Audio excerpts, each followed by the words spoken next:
നമസ്കാരം. ഇന്ന് തികച്ചും രസകരമായ ഒരു കാര്യം നിങ്ങളോട് സംസാരിക്കാനായിട്ടാണ് ഈ വീഡിയോ ഞാൻ ചെയ്യുന്നത്.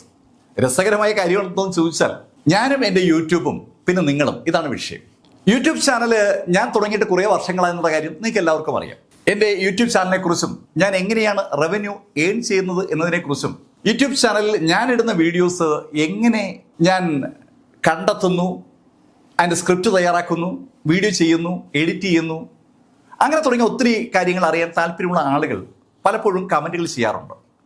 ആ കൂട്ടത്തിൽ പ്രധാനപ്പെട്ട ഒരു കമൻ്റ് എന്ന് പറയുന്നത്, ഞങ്ങൾക്കൊക്കെ ഒരുപാട് സ്കില്ലും കഴിവുമൊക്കെ ഉണ്ട്, ചാനൽ തുടങ്ങാൻ താല്പര്യമുണ്ട്, സഹായിക്കാമോ എന്ന് ചോദിക്കുന്നുണ്ട്. അപ്പോൾ ഒരു യൂട്യൂബ് ചാനൽ തുടങ്ങുന്നതിനെക്കുറിച്ചും ആ ചാനൽ എങ്ങനെ വളർത്താമെന്നതിനെക്കുറിച്ചും ചാനലുമായി ബന്ധപ്പെട്ട മറ്റ് കാര്യങ്ങളെക്കുറിച്ചും ഒക്കെയാണ് ഇന്നത്തെ ഈ വീഡിയോയിൽ നിങ്ങളോട് ഞാൻ പറയാൻ ഉദ്ദേശിക്കുന്നത്.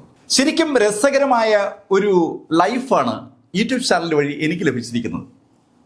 ഇഷ്ടംപോലെ വായിക്കാം, വായിക്കുന്ന കാര്യങ്ങൾ നിങ്ങളോട് പറയാം, നിങ്ങൾ അത് കാണുന്നു, ഇഷ്ടപ്പെടുന്നു, കമൻറ്റ് ചെയ്യുന്നു. ആ കമൻറ്റുകൾ വായിക്കുമ്പോൾ ഉണ്ടാകുന്ന പ്രചോദനത്തിൽ ഞാൻ വീണ്ടും വായിക്കുന്നു, വീണ്ടും വീഡിയോ ചെയ്യുന്നു. അങ്ങനെ പോകുന്ന ആ ലൈഫിനിടയിൽ യൂട്യൂബ് പ്ലാറ്റ്ഫോം എൻ്റെ വീഡിയോയ്ക്കിടയിൽ പരസ്യം ഇടുകയും ആ പരസ്യത്തിൽ നിന്ന് യൂട്യൂബിന് പണം കിട്ടപ്പോൾ 100 രൂപ അവർക്ക് കിട്ടിയാൽ 45 രൂപ അവരെടുത്തിട്ട് 55 രൂപ എനിക്ക് തരികയും ചെയ്യും. അങ്ങനെ യൂട്യൂബ് എനിക്ക് നൽകുന്ന പണം എനിക്ക് ജീവിച്ചു പോകാൻ കഴിയുന്ന അളവിൽ ഉണ്ട് എന്നുള്ളത് എന്നെ ആഹ്ലാദിപ്പിക്കുന്ന, എന്നെ സന്തോഷിപ്പിക്കുന്ന ഒരു കാര്യമാണ്. ഞാൻ പറഞ്ഞതിൻ്റെ അർത്ഥം നിങ്ങൾക്ക് മനസ്സിലായി കാണുമെന്ന് തോന്നുന്നു. നമുക്ക് സുഖമായി ജീവിച്ചു പോകാനുള്ള പണം യൂട്യൂബിൽ നിന്ന് എയിൻ ചെയ്യാൻ പറ്റും. ഈ 2023 കാനഡയിൽ യൂട്യൂബ് ചെയ്യുന്ന കുറേ ആളുകളുടെ ലിസ്റ്റ് റെഡിറ്റ് ഫോറത്തിൽ കളക്ട് ചെയ്യപ്പെട്ടിട്ടുണ്ടായിരുന്നു. അങ്ങനെ കളക്ട് ചെയ്തപ്പോൾ അവർ കണ്ടത് 15,000 യൂട്യൂബേഴ്സ് എങ്കിലും അവിടെ 2 അതിലധികമോ ജീവനക്കാരെ അവരുടെ ചാനലിൽ ജോലി ചെയ്യാനായി റിക്രൂട്ട് ചെയ്തിട്ടുണ്ടെന്നാണ്.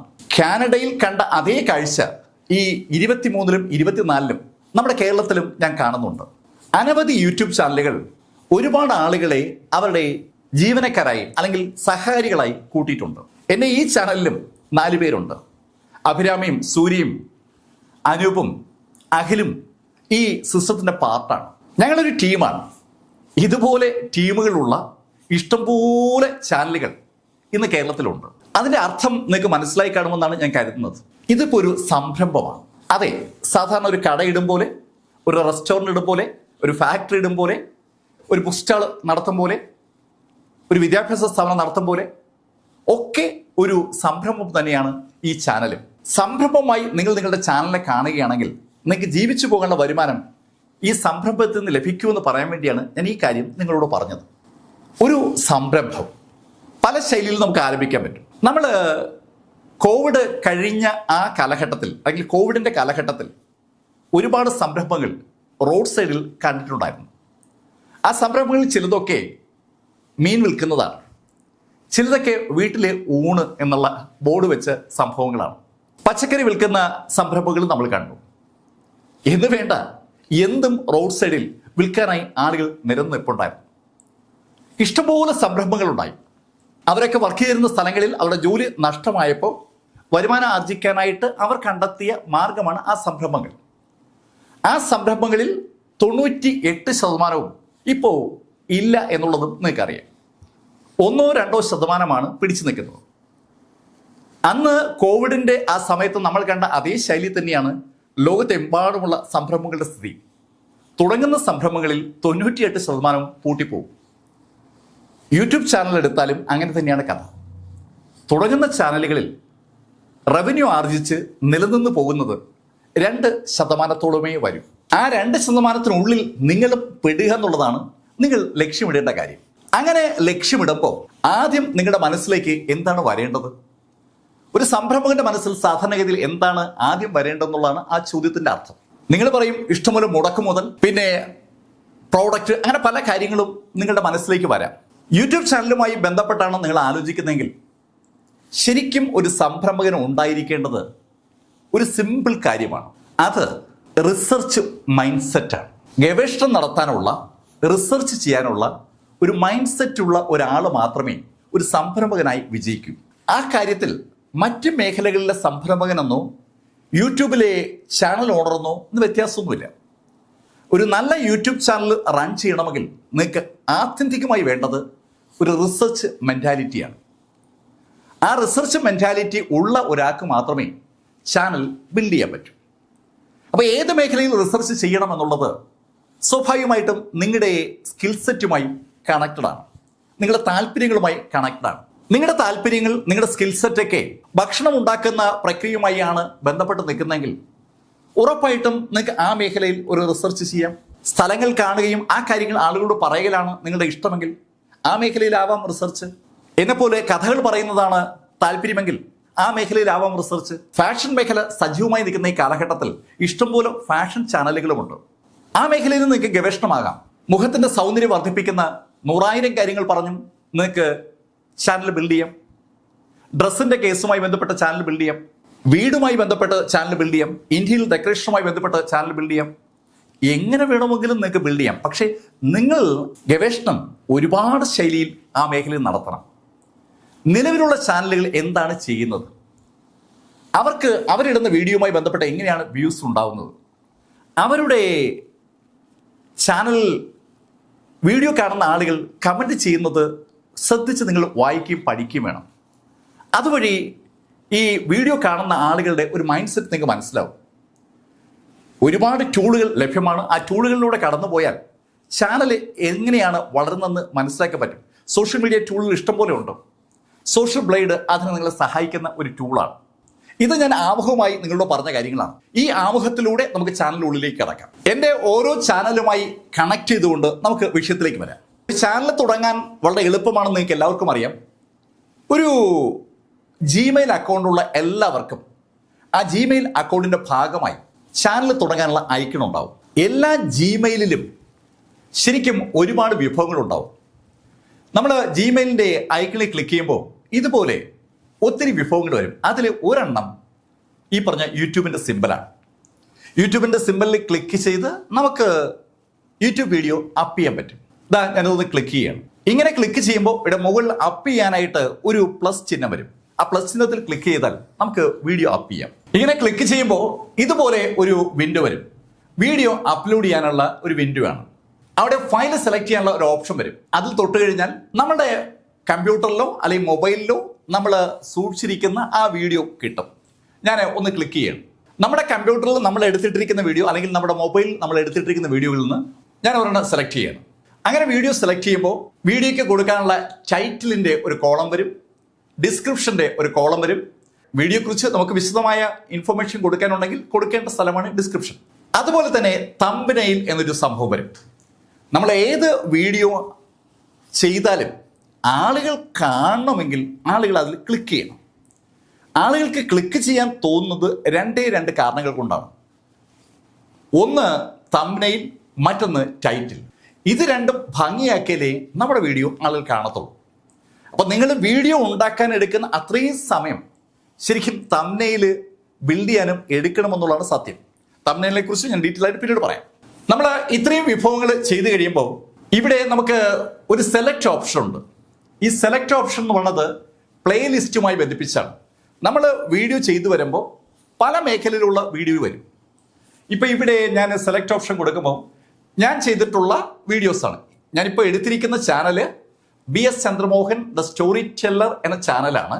അപ്പോൾ അതിനകത്ത് നിങ്ങൾക്കറിയാം ഗോഡ് ഓഫ് വാർ എന്നുള്ള കഥയുണ്ട്, ചക്ക് ഹാനോൻ്റെ കഥയുണ്ട്, കുഡ് യു സർവൈവ് ഉണ്ട്, മിസ്റ്ററി ഡോക്ടർ ഉണ്ട്, പിന്നെ ലിങ്കൻ ലോയർ, ഡെത്ത് നോട്ട്, പിന്നെ ഇപ്പം നടക്കുന്ന പരമ്പര ഹാഫ് ബ്ലഡ് ആൽക്കമിസ്റ്റ്. അങ്ങനെ ഒരുപാട് പരമ്പരകളുണ്ട്. അതൊക്കെ ഞാൻ പ്ലേലിസ്റ്റാണ്. ഒരു കഥയുമായി ബന്ധിപ്പിച്ച് നമുക്ക് കുറേ കഥകളുണ്ടെങ്കിൽ അതെല്ലാം കൂടി ഒരു പ്ലേലിസ്റ്റ് ആക്കാം. എന്നാൽ ഇതേ സമയത്ത് എംലൈഫിലേക്ക് കടക്കുകയാണെങ്കിൽ അവിടെ പ്ലേലിസ്റ്റ് മുംബൈ അധോലോകത്തെക്കുറിച്ചൊരു പ്ലേലിസ്റ്റ് കാണും, മൊസാദിനെ കുറിച്ച് മറ്റൊരു പ്ലേലിസ്റ്റ് കാണും, ഹിറ്റ്ലറെ കുറിച്ച് മറ്റൊരു പ്ലേലിസ്റ്റ് കാണും, പോലീസ് സ്റ്റോറീസിനെ കുറിച്ച് ഒരു പ്ലേലിസ്റ്റ് കാണും, ആർമി സ്റ്റോറീസിന്റെ പ്ലേലിസ്റ്റ് കാണും, ബാങ്ക് റോബറിയെ കുറിച്ച് പ്ലേലിസ്റ്റ് കാണും.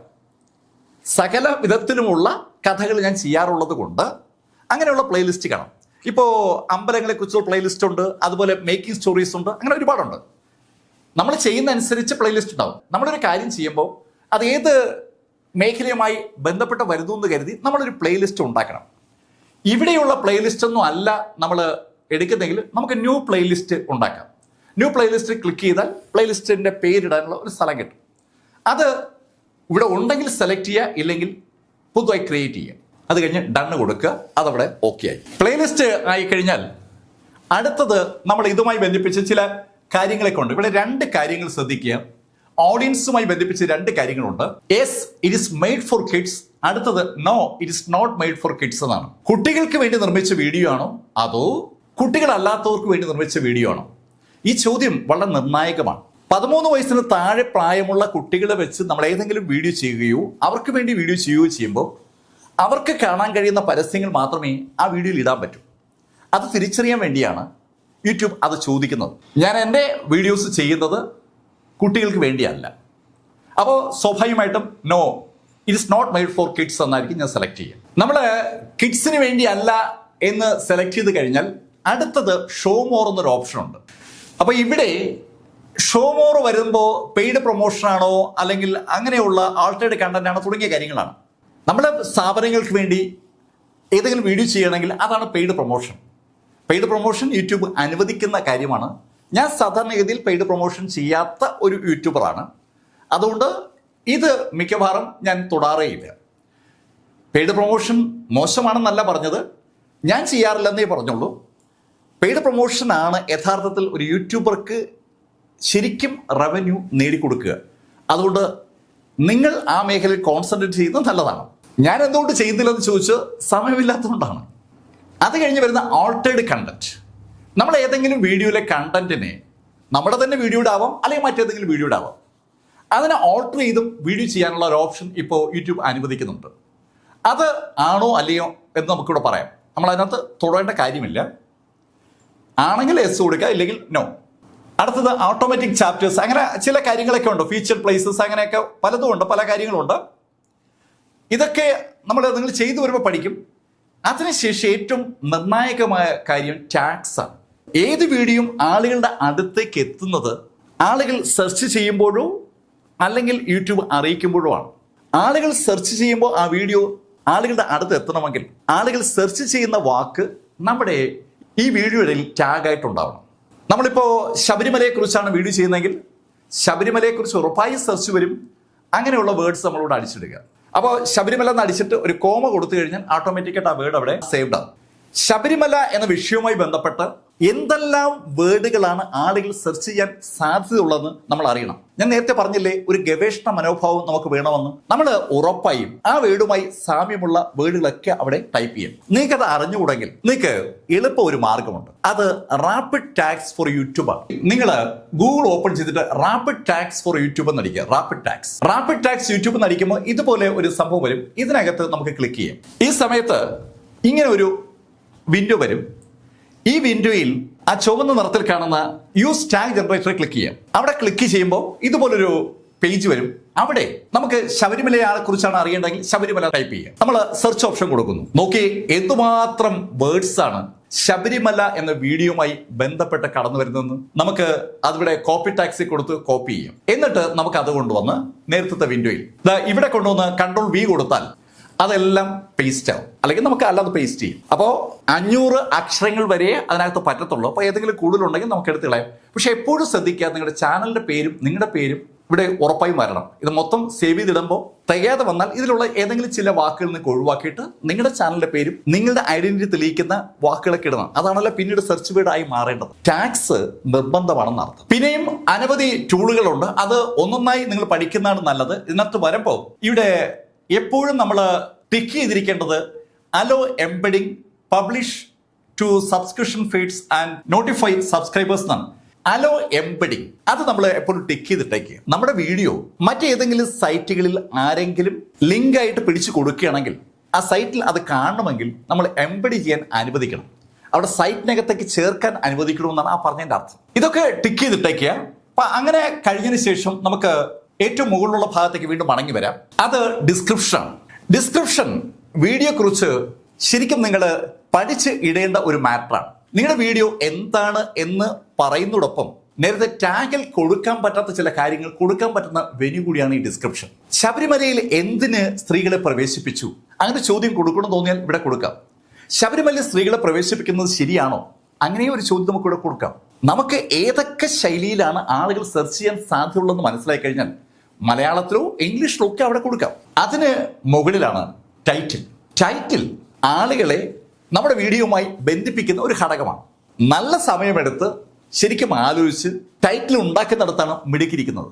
ആ ടൈറ്റിൽ ആളുകളെ കബളിപ്പിക്കുന്നതാകാതിരിക്കാൻ ശ്രദ്ധിക്കുക. നിങ്ങൾ യൂട്യൂബ് കാണുമ്പോൾ മിക്കവാറും ഒരു 90% യൂട്യൂബേഴ്സും കബളിപ്പിക്കുന്ന ടൈറ്റിലും കബളിപ്പിക്കുന്ന തംബ്നെയിലും ഉപയോഗിക്കാറുണ്ട് എന്നുള്ള കാര്യം നിങ്ങൾക്ക് തന്നെ അറിയാം. പക്ഷെ നിങ്ങളതാവരുത്.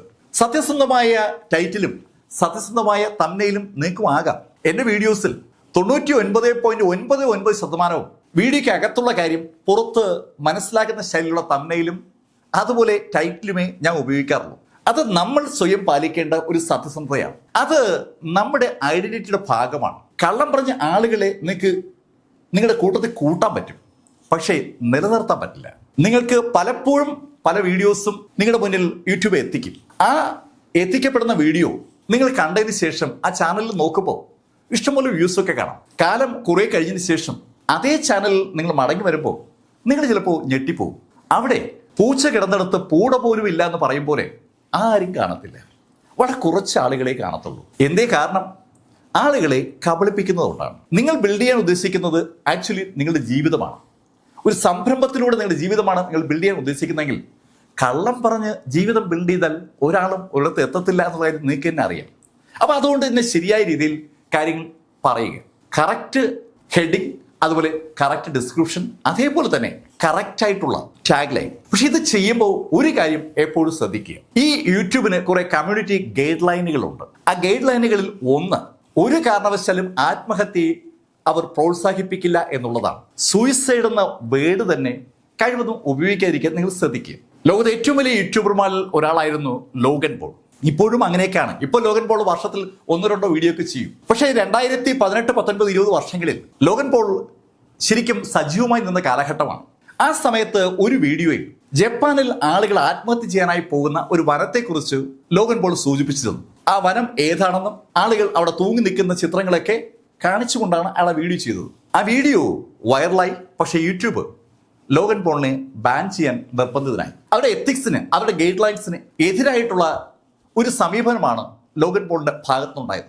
ആ വർഷത്തെ ലോഗൻ പോളിന്റെ യൂട്യൂബ് വരുമാനം 100 കോടി രൂപയ്ക്ക് മുകളിലായിരുന്നു. അപ്പോഴാണ് യൂട്യൂബ് ലോഗൻ പോളിനെ ബാൻ ചെയ്തത്. പിന്നെ ഒരു വർഷം കഴിഞ്ഞിട്ടാണ് ലോഗൻ പോൾ വീണ്ടും യൂട്യൂബിൽ സജീവമാകുന്നത്. അതുകൊണ്ട് ശ്രദ്ധിക്കുക, ചില കാര്യങ്ങൾ അനുവദനീയമല്ല. ഫേസ്ബുക്കിലും മറ്റ് മാധ്യമങ്ങളിലൊക്കെ നിങ്ങൾ എന്ത് കാണിച്ചാലും ആരും ചോദ്യം ചെയ്യില്ല. പക്ഷേ യൂട്യൂബ് അങ്ങനെയല്ല. യൂട്യൂബ് വ്യക്തമായ ഗൈഡ് ലൈനിന്റെ അടിസ്ഥാനത്തിൽ പ്രവർത്തിക്കുന്ന ഒരു പ്രസ്ഥാനമാണ്. അതുകൊണ്ട് തന്നെ നിങ്ങൾ വീഡിയോ ചെയ്യുമ്പോൾ ആ കാര്യങ്ങളൊക്കെ ഒന്ന് ശ്രദ്ധിക്കുക. ഇവിടെ തംബ്നെയിൽ അപ്ലോഡ് ചെയ്യാൻ നമ്മൾ തംബ്നെയിൽ സെലക്ട് ചെയ്യുക. ഒരു തംബ്നെയിൽ നമ്മൾ സെലക്ട്, നമ്മൾ ഇഷ്ടംപോലെ തംബ്നെയിൽ ഉണ്ടാക്കുക, സെലക്ട് ചെയ്യുന്നു. ഇതാ ഒരു തംബ്നെയിൽ വന്നു. തംബ്നെയിൽ ചെയ്യുമ്പോൾ നിങ്ങൾ ശ്രദ്ധിക്കേണ്ടത് ഈ പിക്ചറിന്റെ 1/3 നിങ്ങളുടെ പടമായിരിക്കണം. നിങ്ങളെ ആളുകളുടെ മനസ്സിൽ പതിപ്പിക്കുക എന്നുള്ളതാകണം നിങ്ങളുടെ ടാർഗറ്റ്. നിങ്ങളൊരു ഇൻഫ്ലുവൻസറായി മാറണമെങ്കിൽ നിങ്ങളുടെ മുഖം ആളുകൾ ഉൾക്കൊള്ളണം. എന്റെ മുഖത്തിന്റെ സൗന്ദര്യത്തിന്റെ രഹസ്യം ഒരു ഗുൽക്കണ്ടാണെന്ന് പറഞ്ഞിട്ട് ഞാനൊരു വീഡിയോ ചെയ്തു. അപ്പൊ ആളുകൾ ചിലരൊക്കെ കളിയാക്കി പറയുകയും ചെയ്തു, നിങ്ങളുടെ ആരാ പറഞ്ഞത് നിങ്ങൾ സുന്ദരനാണെന്ന്? എങ്ങനെയാണ് ചോദ്യം.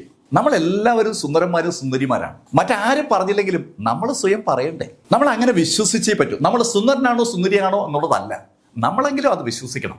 ആ വിശ്വാസം നമ്മുടെ ഉള്ളിൽ ഉണ്ടാകണം. ആ വിശ്വാസമാണ് നമ്മുടെ പ്രകടനത്തിന്റെ ബേസ് എന്ന് പറയുന്നത്. നമുക്ക് നമ്മുടെ ഇഷ്ടമല്ലെങ്കിൽ പിന്നെ എങ്ങനെയാ നമ്മൾ ആളുകളോട് സംസാരിക്കുക? ഈ ഭൂമിയിൽ എല്ലാവരും സുന്ദരന്മാരാണ്, എല്ലാവരും സുന്ദരിമാരുമാണ്. അത് അങ്ങനെ തന്നെയാണെന്ന് വിശ്വസിക്കുകയും ചെയ്യുക. അതുകൊണ്ട് തന്നെ നമ്മുടെ മുഖം ആളുകളെ കാണിക്കുന്നതിൽ ഒരു തരത്തിലുള്ള മടിയും നിങ്ങൾക്ക് ഉണ്ടാകേണ്ട കാര്യമില്ല. നിങ്ങളുടെ മുഖമാണ് ഈ ലോകത്തെ ഏറ്റവും സുന്ദരമെന്ന് നിങ്ങൾ വിശ്വസിച്ചാൽ പിന്നെ ആ മുഖം ഇതുപോലെ കാണിക്കാൻ പേടിക്കേണ്ട കാര്യമില്ലല്ലോ.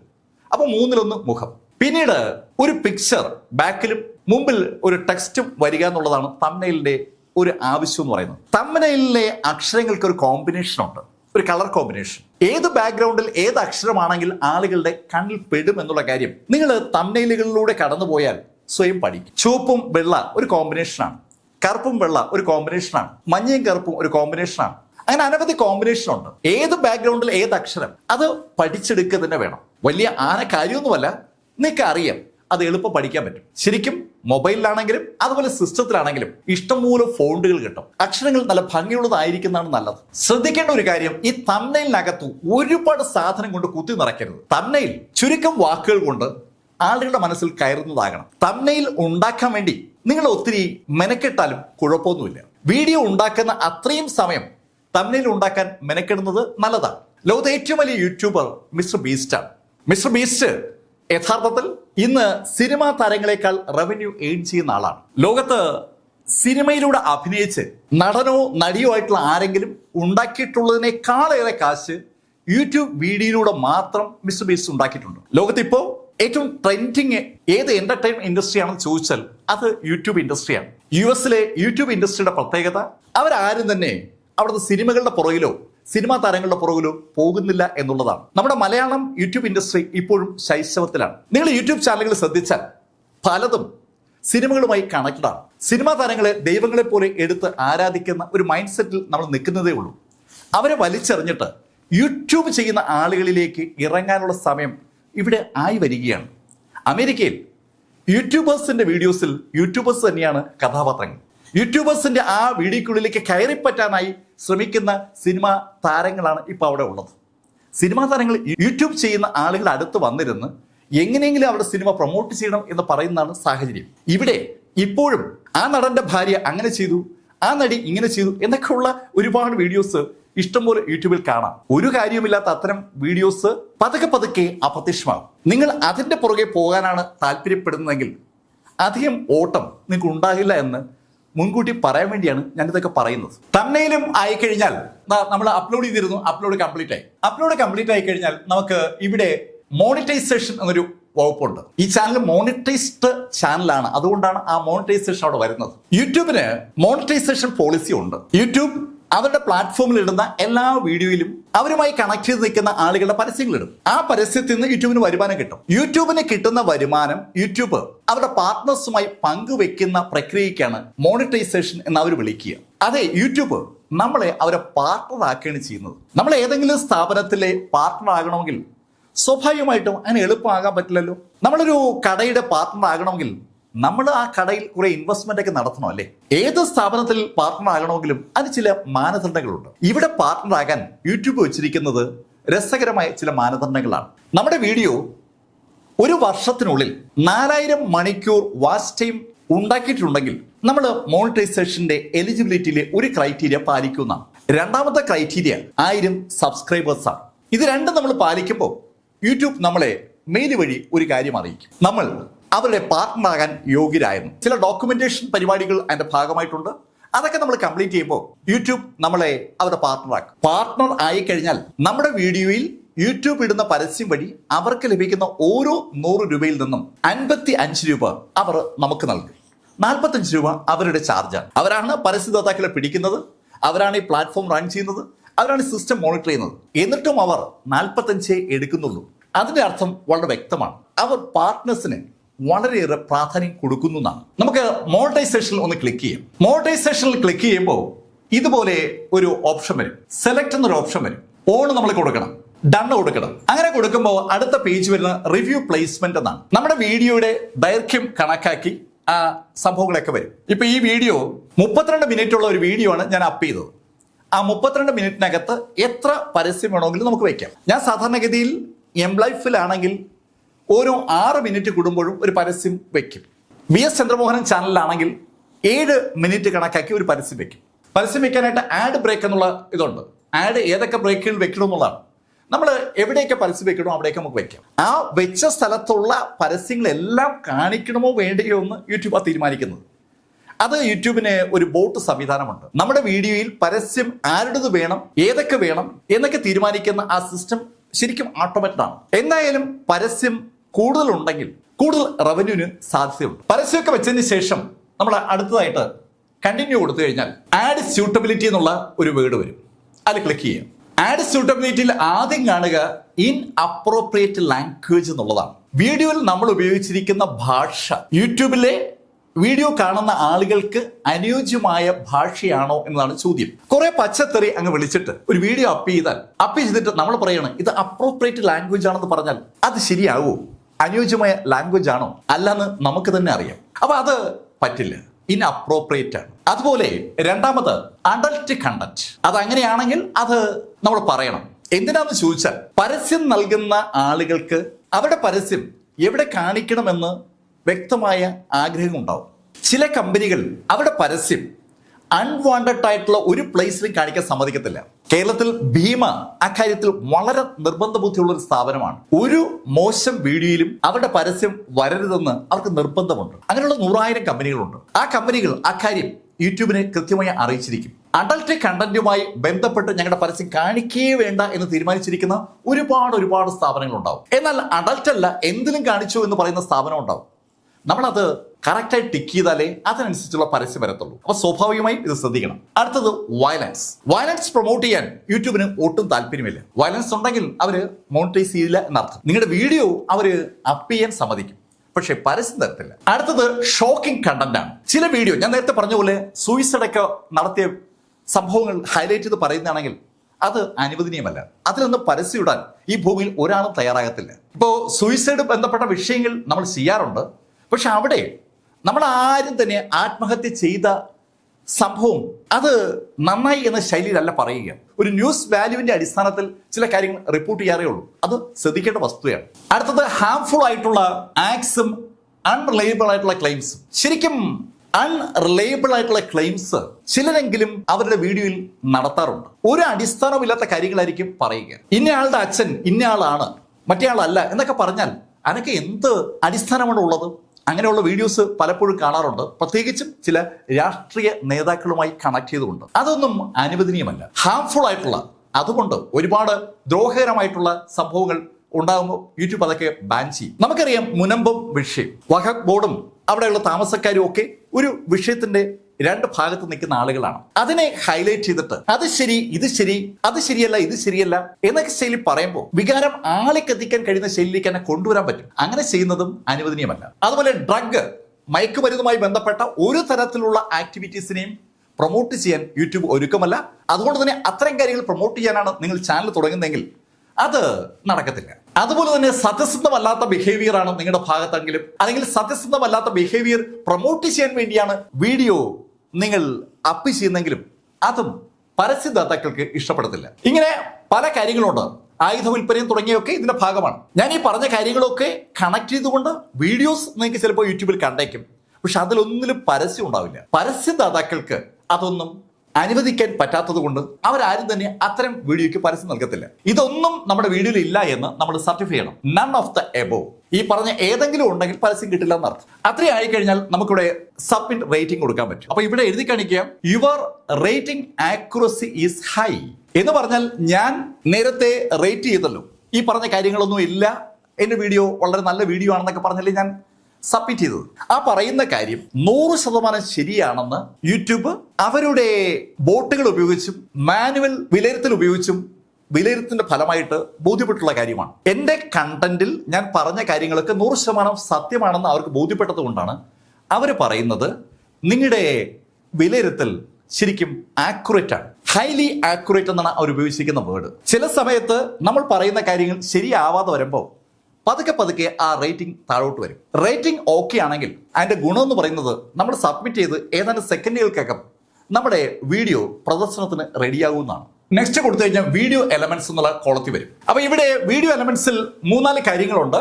ഇവിടെ സബ് ടൈറ്റിൽ ആഡ് ചെയ്യാനുള്ള ഓപ്ഷൻ ഉണ്ട്, പ്രോഡക്റ്റ് ടാഗ് ചെയ്യാനുള്ള ഓപ്ഷൻ ഉണ്ട്, എൻ സ്ക്രീൻ കൊടുക്കാനുള്ള ഓപ്ഷൻ ഉണ്ട്, അതുപോലെ നമ്മുടെ മറ്റ് വീഡിയോസിനെ കുറിച്ച് ഇൻഫർമേഷൻ കൊടുക്കാനുള്ള സ്ഥലമുണ്ട്. അപ്പൊ ഇതില് ടാഗ് പ്രോഡക്ട്സ് നമുക്ക് വേണമെങ്കിൽ യൂട്യൂബിനകത്ത് ഒരു കട തന്നെ തുടങ്ങാം, നമ്മുടെ ഓൺ ഷോപ്പ്. വിവിധ കമ്പനികൾ യൂട്യൂബുമായി കണക്റ്റഡ് ആണ്. ആ കമ്പനികളുടെ പ്രോഡക്റ്റ് നമ്മുടെ സ്റ്റോറിനകത്തേക്ക് എടുത്തു വെച്ചിട്ട് നമുക്ക് ആ പ്രോഡക്റ്റ് ടാഗ് ചെയ്യും. യഥാർത്ഥത്തിൽ അത് ഒരു വെർച്വൽ സ്റ്റോറാണ്. ആ സ്റ്റോറിനകത്ത് ഉള്ള പ്രോഡക്റ്റുകൾ ആളുകൾ വാങ്ങുമ്പോൾ സ്വാഭാവികമായിട്ടും അതിന്റെ ഒരു കമ്മീഷൻ നമുക്ക് കിട്ടും. അങ്ങനെ ഒരു പരിപാടി വിജയകരമായി ചെയ്യുന്ന ആളുകളുണ്ട്. നിങ്ങൾക്ക് അത്തരം ഒരു ആക്ടിവിറ്റിയിൽ താല്പര്യമുണ്ടെങ്കിൽ അത് പ്രൊമോട്ട് ചെയ്യുന്നതിൽ തെറ്റില്ല. നിങ്ങൾക്ക് പരിചയമുള്ള ഒരു സ്റ്റോറിന്റെ പ്രോഡക്റ്റോ അല്ലെങ്കിൽ നിങ്ങളുടെ തന്നെ പ്രോഡക്റ്റോ നിങ്ങൾക്ക് ഈസി ആയിട്ട് വിൽക്കാം. എന്ന് പറഞ്ഞാൽ നിങ്ങളുടെ കയ്യിൽ ഒരു പ്രോഡക്റ്റ് ഉണ്ടെങ്കിൽ അത് വിൽക്കാനായിട്ട് നിങ്ങൾക്ക് ഈ ചാനലിനെ ഉപയോഗിക്കാമെന്നാണ്. അത് കഴിഞ്ഞിട്ട് എൻഡ് സ്ക്രീൻ. നമ്മൾ വീഡിയോ അവസാനിക്കുമ്പോൾ ഏത് വീഡിയോയിലേക്കാണ് നമ്മൾ നയിക്കേണ്ടതെന്ന് സൂചിപ്പിക്കുന്നതാണ് എൻഡ് സ്ക്രീൻ. അത് വളരെ സിമ്പിളായി ചെയ്യാൻ കഴിയും. അതുപോലെ തന്നെ നമുക്ക് നമ്മുടെ മറ്റ് വീഡിയോസ് സെലക്ട് ചെയ്യുന്ന ഓപ്ഷൻ ഉണ്ട്. അത് സിമ്പിളാണ്. അതൊക്കെ ജസ്റ്റ് ക്ലിക്ക് ചെയ്ത് ചെയ്യാവുന്നതേ ഉള്ളൂ. അടുത്ത ചെക്ക് വരും. ചെക്ക് ചെയ്യാന്ന് വെച്ചാൽ നമ്മുടെ വീഡിയോയിൽ എന്തെങ്കിലും പ്രശ്നമുണ്ടോ എന്നുള്ളതാണ് ആ ചെക്കിംഗ് കൊണ്ട് ഉദ്ദേശിക്കുന്നത്. നമ്മൾ പല ക്ലെയിമുകളും നടത്തിയാണല്ലോ സബ്മിറ്റ് ചെയ്തിരിക്കുന്നത്. ആ പറഞ്ഞ കാര്യങ്ങളൊക്കെ ശരിയാണോ ഇല്ലയെന്ന് യൂട്യൂബിന് പരിശോധിക്കണമല്ലോ. അവർക്ക് അതിൻ്റെതായ സംവിധാനമുണ്ട്. ഞാനിപ്പോ BS ചന്ദ്രമോഹനൻ ചാനലിൽ ഇടുന്ന എല്ലാ വീഡിയോസും 1 മണിക്കൂറെങ്കിലും ദൈർഘ്യമുള്ളതാണ്. ആ വീഡിയോ ചെക്ക് ചെയ്യാൻ യൂട്യൂബിനെ കുറിച്ച് സമയം വേണ്ടി വരും. പലപ്പോഴും എന്നോട് ഇങ്ങനെ ആളുകൾ വിളിച്ചുകൊണ്ടിരിക്കും, വീഡിയോ കണ്ടില്ല, മാർക്ക് എവിടെ എന്നൊക്കെ ചോദിക്കും. യഥാർത്ഥത്തിൽ ചെക്കിംഗ് നടന്നുകൊണ്ടിരിക്കുകയായിരിക്കും. ചിലപ്പോൾ അരമണിക്കൂർ എടുക്കും, ചിലപ്പോൾ 1 മണിക്കൂർ എടുക്കും. ഡിപ്പെൻസോ. മാർക്കിന്റെ വീഡിയോ സ്ഥിരമായി വരുമ്പോൾ വേഗം ചെക്കിംഗ് നടക്കും. എന്നാൽ എം ലൈഫിൽ വരുമ്പോൾ 1 മണിക്കൂറൊക്കെ ആണെങ്കിൽ അല്പം സമയം കൂടുതലെടുക്കും. ആ വീഡിയോക്കുള്ളിലെ വിഷ്വലുകളാണ് യഥാർത്ഥത്തിൽ യൂട്യൂബ് വിലയിരുത്തുക. ഇവിടെ നമ്മളിതാ കണ്ടല്ലോ, checks completed, no issues found. ഒരു ഇഷ്യൂമില്ല, ധൈര്യമായി അപ്പ് ചെയ്തു എന്നാണ് യൂട്യൂബ് പറയുന്നത്. അങ്ങനെ പറഞ്ഞാൽ വിസിബിലിറ്റിയെ ക്ലിക്ക് ചെയ്യാം. വിസിബിലിറ്റി ക്ലിക്ക് ചെയ്യുമ്പോൾ നമുക്ക് 3 ഓപ്ഷൻ ഉണ്ട്: പ്രൈവറ്റ്, അൺലിസ്റ്റഡ്, പബ്ലിക്. പ്രൈവറ്റ് ആക്കിയെന്ന് വെച്ചാൽ വീഡിയോ പ്രൈവറ്റ് ആക്കി വെച്ചേക്കാം. അൺലിസ്റ്റ് എന്ന് വെച്ചാൽ നമ്മുടെ ഈ ആൾക്കാർക്ക്, നമ്മളുമായി കണക്ട് ചെയ്ത ആൾക്കാർക്ക് ഈ വീഡിയോ വരുന്ന കാര്യം അറിയാൻ പറ്റും. പബ്ലിക് എന്ന് പറയുന്നത് ആ നിമിഷം തന്നെ ആളുകൾ കാണും. ഇതിന് പുറമെ ഒരു ഓപ്ഷനുള്ള ഷെഡ്യൂളാണ്. നമുക്ക് ഈ വീഡിയോ നമ്മൾ ഉദ്ദേശിക്കുന്ന സമയത്ത് കാണിക്കാൻ പറ്റും. അതായത് ഇപ്പോൾ ഇടുന്ന വീഡിയോ നാളെ ഉച്ചയ്ക്ക് കാണിക്കാം, നാളെ രാത്രി കാണിക്കും, അല്ലെങ്കിൽ ഒരാഴ്ച കഴിഞ്ഞ് കാണിക്കും, 1 മാസം കഴിഞ്ഞ് കാണിക്കും. നമുക്ക് കലണ്ടർ സെലക്ട് ചെയ്യാനും ടൈം ഫിക്സ് ചെയ്യാനും പറ്റും. നമ്മൾ സാധാരണഗതിയിൽ റെയിൽവേ ടിക്കറ്റ് എടുക്കുമ്പോഴേക്ക് നമുക്ക് ഷെഡ്യൂൾ ചെയ്യാൻ കഴിയുന്ന ഒരു സംഭവം. അങ്ങനെ ഒരു ഓപ്ഷൻ ഉണ്ട്. എന്നിട്ട് നമ്മൾ സേവ് ചെയ്യുന്നു. വീഡിയോ സേവ് ആയി കഴിഞ്ഞാൽ ഇതുപോലെ വന്നു നിൽക്കും. ഇതാണ് ഇപ്പോൾ ഇട്ട വീഡിയോ. ഇത് മാർക്ക് ഫെല്ലറുടെ കഥ പറഞ്ഞുകൊണ്ടിരിക്കുന്ന BS ചന്ദ്രമോഹനൻ ചാനലാണ്. ചാനലിന്റെ അഡ്മിൻ പേജിനകത്താണ് നിങ്ങൾ നിൽക്കുന്നത്. ആക്ച്വലി ഇത് യൂട്യൂബ് സ്റ്റുഡിയോ ആണ്. യഥാർത്ഥത്തിൽ ഞാൻ നിങ്ങളെ പഠിപ്പിക്കുന്നത് ഒരു യൂട്യൂബ് സ്റ്റുഡിയോ ആപ്പ് എങ്ങനെയാണ് പ്രവർത്തിക്കുന്നതെന്നാണ്. ഇവിടെ നോക്കുക, ഈ ചാനൽ കണ്ടന്റ് പേജിൽ നമ്മുടെ ഐക്കണാണ് ഇവിടെ കാണുക. അപ്പോൾ BS ചന്ദ്രമോഹൻ ചാനൽ ആയതുകൊണ്ട് എന്റെ മുഖമാണ് ഞാൻ കൊടുത്തിരിക്കുന്നത്. അപ്പൊ ഇവിടെ ഇടതുവശത്ത് ഈ കാണുന്നത് dashboard, content, analytics, community, sub title, copyright, earn, അത് മോണിറ്റൈസേഷൻ, കസ്റ്റമൈസേഷൻ, ഓഡിയോ ലൈബ്രറി, ഇത്രയും കാര്യങ്ങൾ ഇതിനകത്തുണ്ട്. അപ്പൊ നമ്മൾ ഈ ഫ്രണ്ട് പേജിലേക്ക് നോക്കുമ്പോൾ മുകളിൽ തന്നെ വീഡിയോ, ഷോർട്സ്. അപ്പൊ ഇവിടെ കണ്ടന്റിലാണ് ഞാൻ ക്ലിക്ക് ചെയ്തിരിക്കുന്നത്. നമുക്ക് ആദ്യം ഡാഷ്ബോർഡിൽ ക്ലിക്ക് ചെയ്യാം. ഇതാണ് ഡാഷ്ബോർഡ്. അപ്പോൾ BS ചന്ദ്രമോഹൻ ചാനലിന്റെ ഡാഷ്ബോർഡാണ് നമ്മൾ ഈ കാണുന്നത്. അപ്പോൾ ഇവിടെ ലാസ്റ്റിലിട്ട വീഡിയോ ആയിരിക്കും നമ്മളിവിടെ ഡാഷ്ബോർഡിൽ കാണുക. ഒരു ചെറിയ ഷോർട്സ് ഇന്നലെ നമ്മൾ അപ്പ് ചെയ്തിരുന്നു. കാറിന്റെ ശവസംസ്കാരം കണ്ടിട്ട് ഉണ്ടോ എന്നുള്ള ചോദ്യമാണ്. അതുമായി ബന്ധിപ്പിച്ച ഒരു കുഞ്ഞു ഷോർട്സാണ്. ആ ഷോർട്സിന്റെ അനലിറ്റിക്സ് ആണ് ഇവിടെ നമ്മൾ കാണുക. അതിന് പുറമെ ചില കാര്യങ്ങൾ കൂടി സമ്മറി ആയിട്ട് ഇവിടെ കാണാം.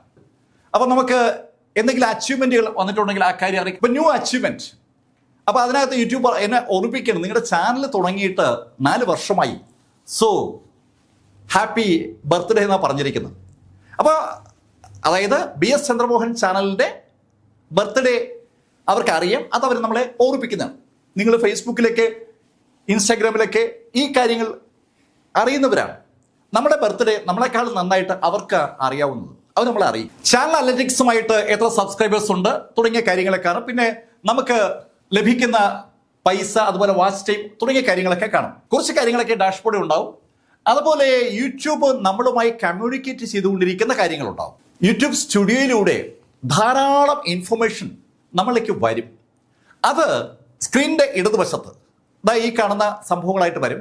അതൊക്കെ നമുക്ക് സമയാസമയങ്ങളിൽ പഠിക്കാം. തൽക്കാലം നമുക്ക് കണ്ടന്റിലേക്ക് വരാം. അപ്പോൾ കണ്ടന്റ് എന്ന് പറയുമ്പോൾ നമ്മൾ ചെയ്ത എല്ലാ വീഡിയോസും ഇങ്ങനെ ക്രമത്തിൽ ഇങ്ങനെ വന്ന് കിടക്കും. അപ്പോൾ വീഡിയോസ് ഉണ്ട്, ഷോർട്സ് ഉണ്ട്, ലൈവ് ഉണ്ട്, പോസ്റ്റുകളുണ്ട്. പോസ്റ്റുകൾ എന്ന് പറയുന്നത് കമ്മ്യൂണിറ്റി പോസ്റ്റാണ്. നമ്മുടെ ആളുകളോട് നമുക്ക് സംവേദിക്കാൻ പറ്റുന്ന ഒരു മേഖലയാണ് പോസ്റ്റ്. അതിനെക്കുറിച്ച് പറയാം. പ്ലേലിസ്റ്റ്, നമുക്ക് ഏതൊക്കെ പ്ലേലിസ്റ്റ് ഉണ്ട്. പോഡ്കാസ്റ്റ് നമുക്ക് മുഖത്തോട് മുഖം ഇരുന്ന് 2 പേരിരുന്ന് സംസാരിക്കുന്ന കാര്യങ്ങളൊക്കെ അതുപോലെ റെക്കോർഡ് ചെയ്ത് അപ്പ് ചെയ്യാം, ലൈവായിട്ട് ചെയ്യാം. പിന്നീട് കോഴ്സസ്, പ്രൊമോഷൻ. ലൈവും പോഡ്കാസ്റ്റും ഞാൻ 2 ചെയ്തിട്ടില്ല. 2 നല്ല പരിപാടികളാണ്. കോഴ്സുകൾ, നമുക്ക് ഇഷ്ടംപോലെ കോഴ്സുകൾ ഇതിനകത്ത് റൺ ചെയ്യാൻ പറ്റും. 100,000 കാര്യങ്ങൾക്കുള്ള ഒരു വെന്യൂ ആയിട്ട് നിങ്ങൾക്ക് യൂട്യൂബിനെ വേണമെങ്കിൽ എടുക്കാം. പ്രൊമോഷൻസ്, നിങ്ങൾക്ക് പ്രോഡക്റ്റുകൾ പ്രൊമോട്ട് ചെയ്യാം, എന്ത് സാധനവും പ്രൊമോട്ട് ചെയ്യും. അതിന് നിങ്ങൾക്കുള്ള ഒരു സംഭവമായിട്ട് ഇത് എടുക്കാം. ഞാൻ നേരത്തെ സൂചിപ്പിച്ചു, ഇതൊരു സംരംഭമാണ്. വെറൈറ്റി ഓഫ് മാർഗങ്ങളിലൂടെ നിങ്ങളിലേക്ക് റവന്യൂ കൊണ്ടുവരാൻ കഴിയുന്ന ഒരു കൺസെപ്റ്റായിട്ട് നിങ്ങൾക്ക് യൂട്യൂബ് ചാനലിനെ എടുക്കാം. ഇതിൽ വീഡിയോസ്, അപ്പോൾ BS ചന്ദ്രമോഹൻ ചാനലാണ്, നിങ്ങൾക്കറിയാം. ഇതിനകത്ത് എന്താ പറയുക, സ്റ്റോറിയാണ് വരുന്നത്. സ്റ്റോറി എന്ന് പറയുമ്പോഴത്തേക്ക് ഒരു എപ്പിസോഡ് കൊണ്ട് അവസാനിക്കുന്ന സ്റ്റോറി അല്ല ഇതിനകത്ത് വരിക. ഞാൻ പല സ്റ്റോറീസും ഇതിനകത്ത് ചെയ്തിട്ടുണ്ട്. ആദ്യം ചെയ്ത സ്റ്റോറി ലെവി ഗാരിസന്റെ സ്റ്റോറിയാണ്, ഗോഡ് ഓഫ് വാർ. 260 എപ്പിസോഡുകളുള്ള ഒരു സ്റ്റോറിയായിരുന്നു. രണ്ടാമത് ചക്കാനോന്റെ സ്റ്റോറി ചെയ്തു, അത് 70ലധികം എപ്പിസോഡാണ്. മൂന്നാമത് മിസ്റ്ററി ഡോക്ടർ ചെയ്തു, അതിൻ്റെ 1ാം ഭാഗമാണ് തീർന്നത്, അതും 70 എപ്പിസോഡായിരുന്നു. ഇപ്പോൾ മാർക്ക് ഫെല്ലറുടെ കഥ പറഞ്ഞുകൊണ്ടിരിക്കുകയാണ്. 56 എപ്പിസോഡുകളാണ് ആയത്. ലാസ്റ്റിൽ ഇട്ടത് 56 എപ്പിസോഡ്. അപ്പൊ ഇതിൽ നോക്കുക, അതിൽ ഈ തംബ്നെയിലിൽ ഒരു ടൈം എഴുതി കാണിച്ചിട്ടുണ്ട്. നിങ്ങൾ ശ്രദ്ധിച്ചാൽ മനസ്സിലാവും. 1 മണിക്കൂറും 28 മിനിറ്റും 1 മണിക്കൂറും 25 മിനിറ്റും 1 മണിക്കൂറും 1 മിനിറ്റും 1 മണിക്കൂർ 20, എല്ലാ വീഡിയോസും 1 അവറിന് മുകളിലാണ്. ഇതിപ്പോ നമ്മൾ നിങ്ങളെ കാണിക്കാൻ വേണ്ടി അപ്പ് ചെയ്ത് കാണിച്ചാണ്. ബാക്കി വീഡിയോസൊക്കെ ശ്രദ്ധിച്ചാൽ അതുപോലെ വരുന്നത്.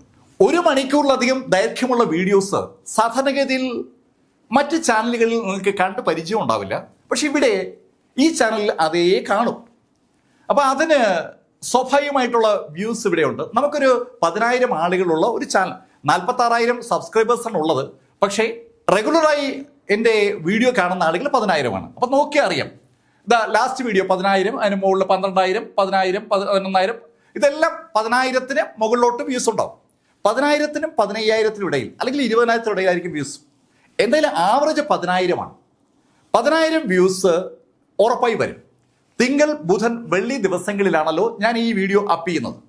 ആ വീഡിയോ തിങ്കളാഴ്ച ഇട്ടാൽ ബുധനാഴ്ച അപ്പ് ചെയ്യുന്നതിന് മുമ്പ് 10,000 വ്യൂസ് ആവും. ബുധനാഴ്ച ഇടുന്ന വീഡിയോ വെള്ളിയാഴ്ചക്കകത്ത് 10,000 വ്യൂസ് ആവും. അങ്ങനെയാണ് ഇത് പോകുന്നത്. ദൈർഘ്യമുള്ള സ്റ്റോറീസ് ചെയ്യുന്ന ഒരു ചാനൽ.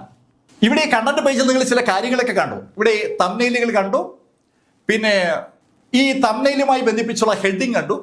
ഹെഡിങ്ങിന്റെ തൊട്ട് താഴെ 5-6 ഐക്കണുണ്ട്. ആദ്യത്തെ ഐക്കൺ എഡിറ്റ് ചെയ്യാനുള്ള ഐക്കണാണ്. നമ്മൾ ചെയ്ത സാധനങ്ങൾ ഏതെങ്കിലും എഡിറ്റ് ചെയ്യണമെങ്കിൽ എഡിറ്റ് ചെയ്യാം. രണ്ടാമത് അനലറ്റിക്സ്, മൂന്നാമത് കമന്റ്സ്, നാലാമത് മണി ഏൺഡ്, അഞ്ചാമത് ഒരു 3 കുത്താണ്, അത് ഓപ്ഷനാണ്. ഇതിലുണ്ട് എഡിറ്റ് ചെയ്യാം, യൂട്യൂബിലേക്ക് നേരിട്ട് പോകാം, ലിങ്ക് ഷെയർ ചെയ്യണമെങ്കിൽ ഷെയർ ചെയ്യാം, പ്രൊമോട്ട് ചെയ്യാം, ഡൗൺലോഡ് ചെയ്യാം, ഡിലീറ്റ് ചെയ്യാം. അങ്ങനെ ഉള്ള ഓപ്ഷൻസ് ആണ് അവിടെ ഉള്ളത്. ഇവിടെ നോക്കുമ്പോൾ ഈ ഇതിൻ്റെ സംഭവം അറിയാം. പബ്ലിക് ആണെങ്കിൽ പബ്ലിക്, പ്രൈവറ്റ് ആണെങ്കിൽ പ്രൈവറ്റ്, അങ്ങനെ ഏതോ സംഭവം അറിയാം. അതിനുശേഷമുള്ളത് മോണിറ്റൈസേഷൻ ലിങ്കാണ്. അതെല്ലാം മോണിറ്റൈസേഷൻ ഓണാണ്. അത് ഓണാക്കണം. ഞാൻ പൈസ കിട്ടാൻ വേണ്ടിയാണല്ലോ ചെയ്യുന്നത്. റെസ്ട്രിക്ഷൻസ് ഉണ്ടോ എന്നുള്ളത് ഒരു റെസ്ട്രിക്ഷനും ഇല്ല, നണ്ണാണ്. എന്ന് പബ്ലിഷ് ചെയ്തു എന്നുള്ള ഡേറ്റിൻ്റെ ഐഡിയിൽ അറിയാം. അത് കഴിഞ്ഞിട്ട് വ്യൂസ് അറിയാം, കമൻസ് ഇവിടെ കൃത്യമായിട്ടുണ്ട്. അതിനുശേഷം ലൈക്സും ഡിസ്ലൈക്സും. ലൈക്കും ഡിസ്ലൈക്കും നോക്കുക, ഏതാണ്ട് 98%, 100-ൽ 98% ആളുകളും ഈ വീഡിയോ ലൈക്ക് ചെയ്യുന്നവരാണ്.